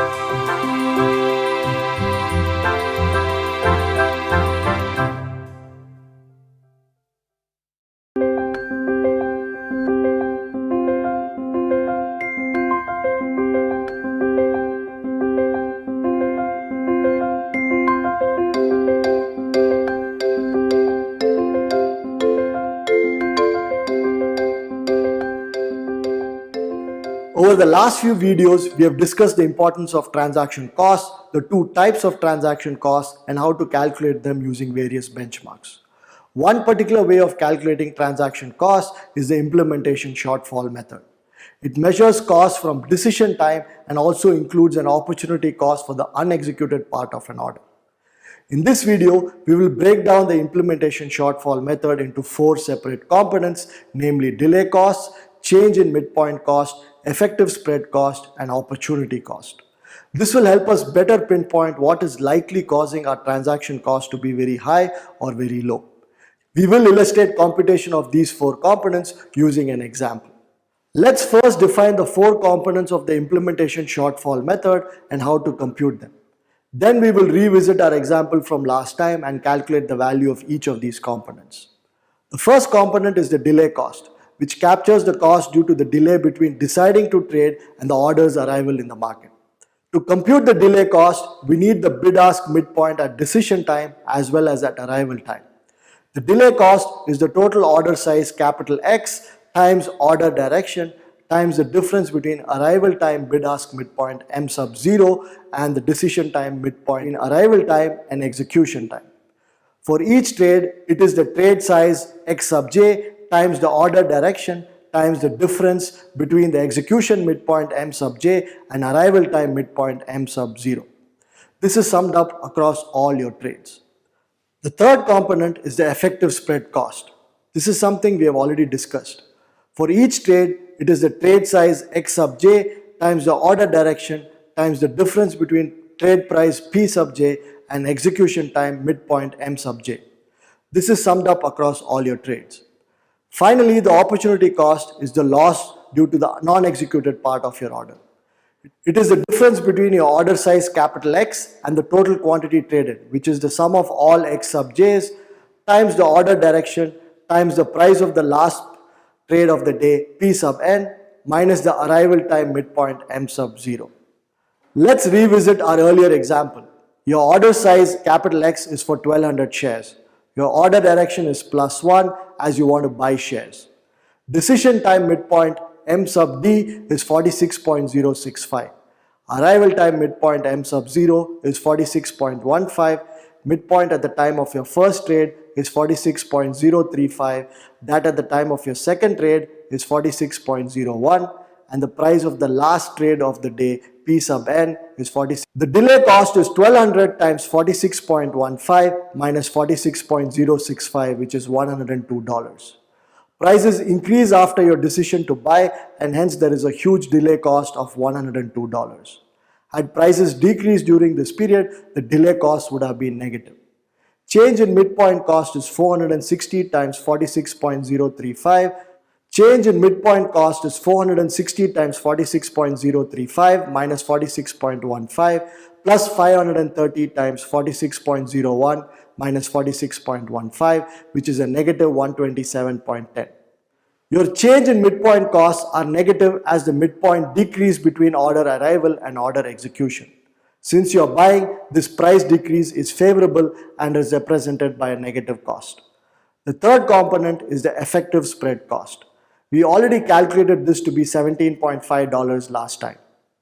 The final component of the implementation shortfall method is the opportunity cost. We already saw that 210 shares of your order were not bought. So the opportunity cost is 210 times 46.03 minus 46.15, which is a negative 25.2. Adding the four components of 102 minus 127.1 plus 17.5 minus 25.2, we get a negative 32.8, which is the same number we got when we calculated transaction costs using the implementation shortfall method. The decomposition helps pinpoint that delay costs were huge in this case. Transaction costs could have been lower if there had been a smaller delay between decision and order arrival. This brings us to the end of this course. This course focuses on the building blocks of trading. This included learning how to read financial statements and understand a company's current financial health by examining its financial ratios. We next discussed the risk-return relationship, the idea of diversification, and some common asset pricing models. Finally, we looked at some of the mechanics of trading. Specifically, we looked at what orders a trader can use and how the order book worked. We then focused on transaction costs, which are real costs borne by traders. These costs reduce returns earned by investors. Later in this specialization, you will use these topics that we have covered in this course. I hope you enjoyed the course as much as I did bringing it to you. Goodbye.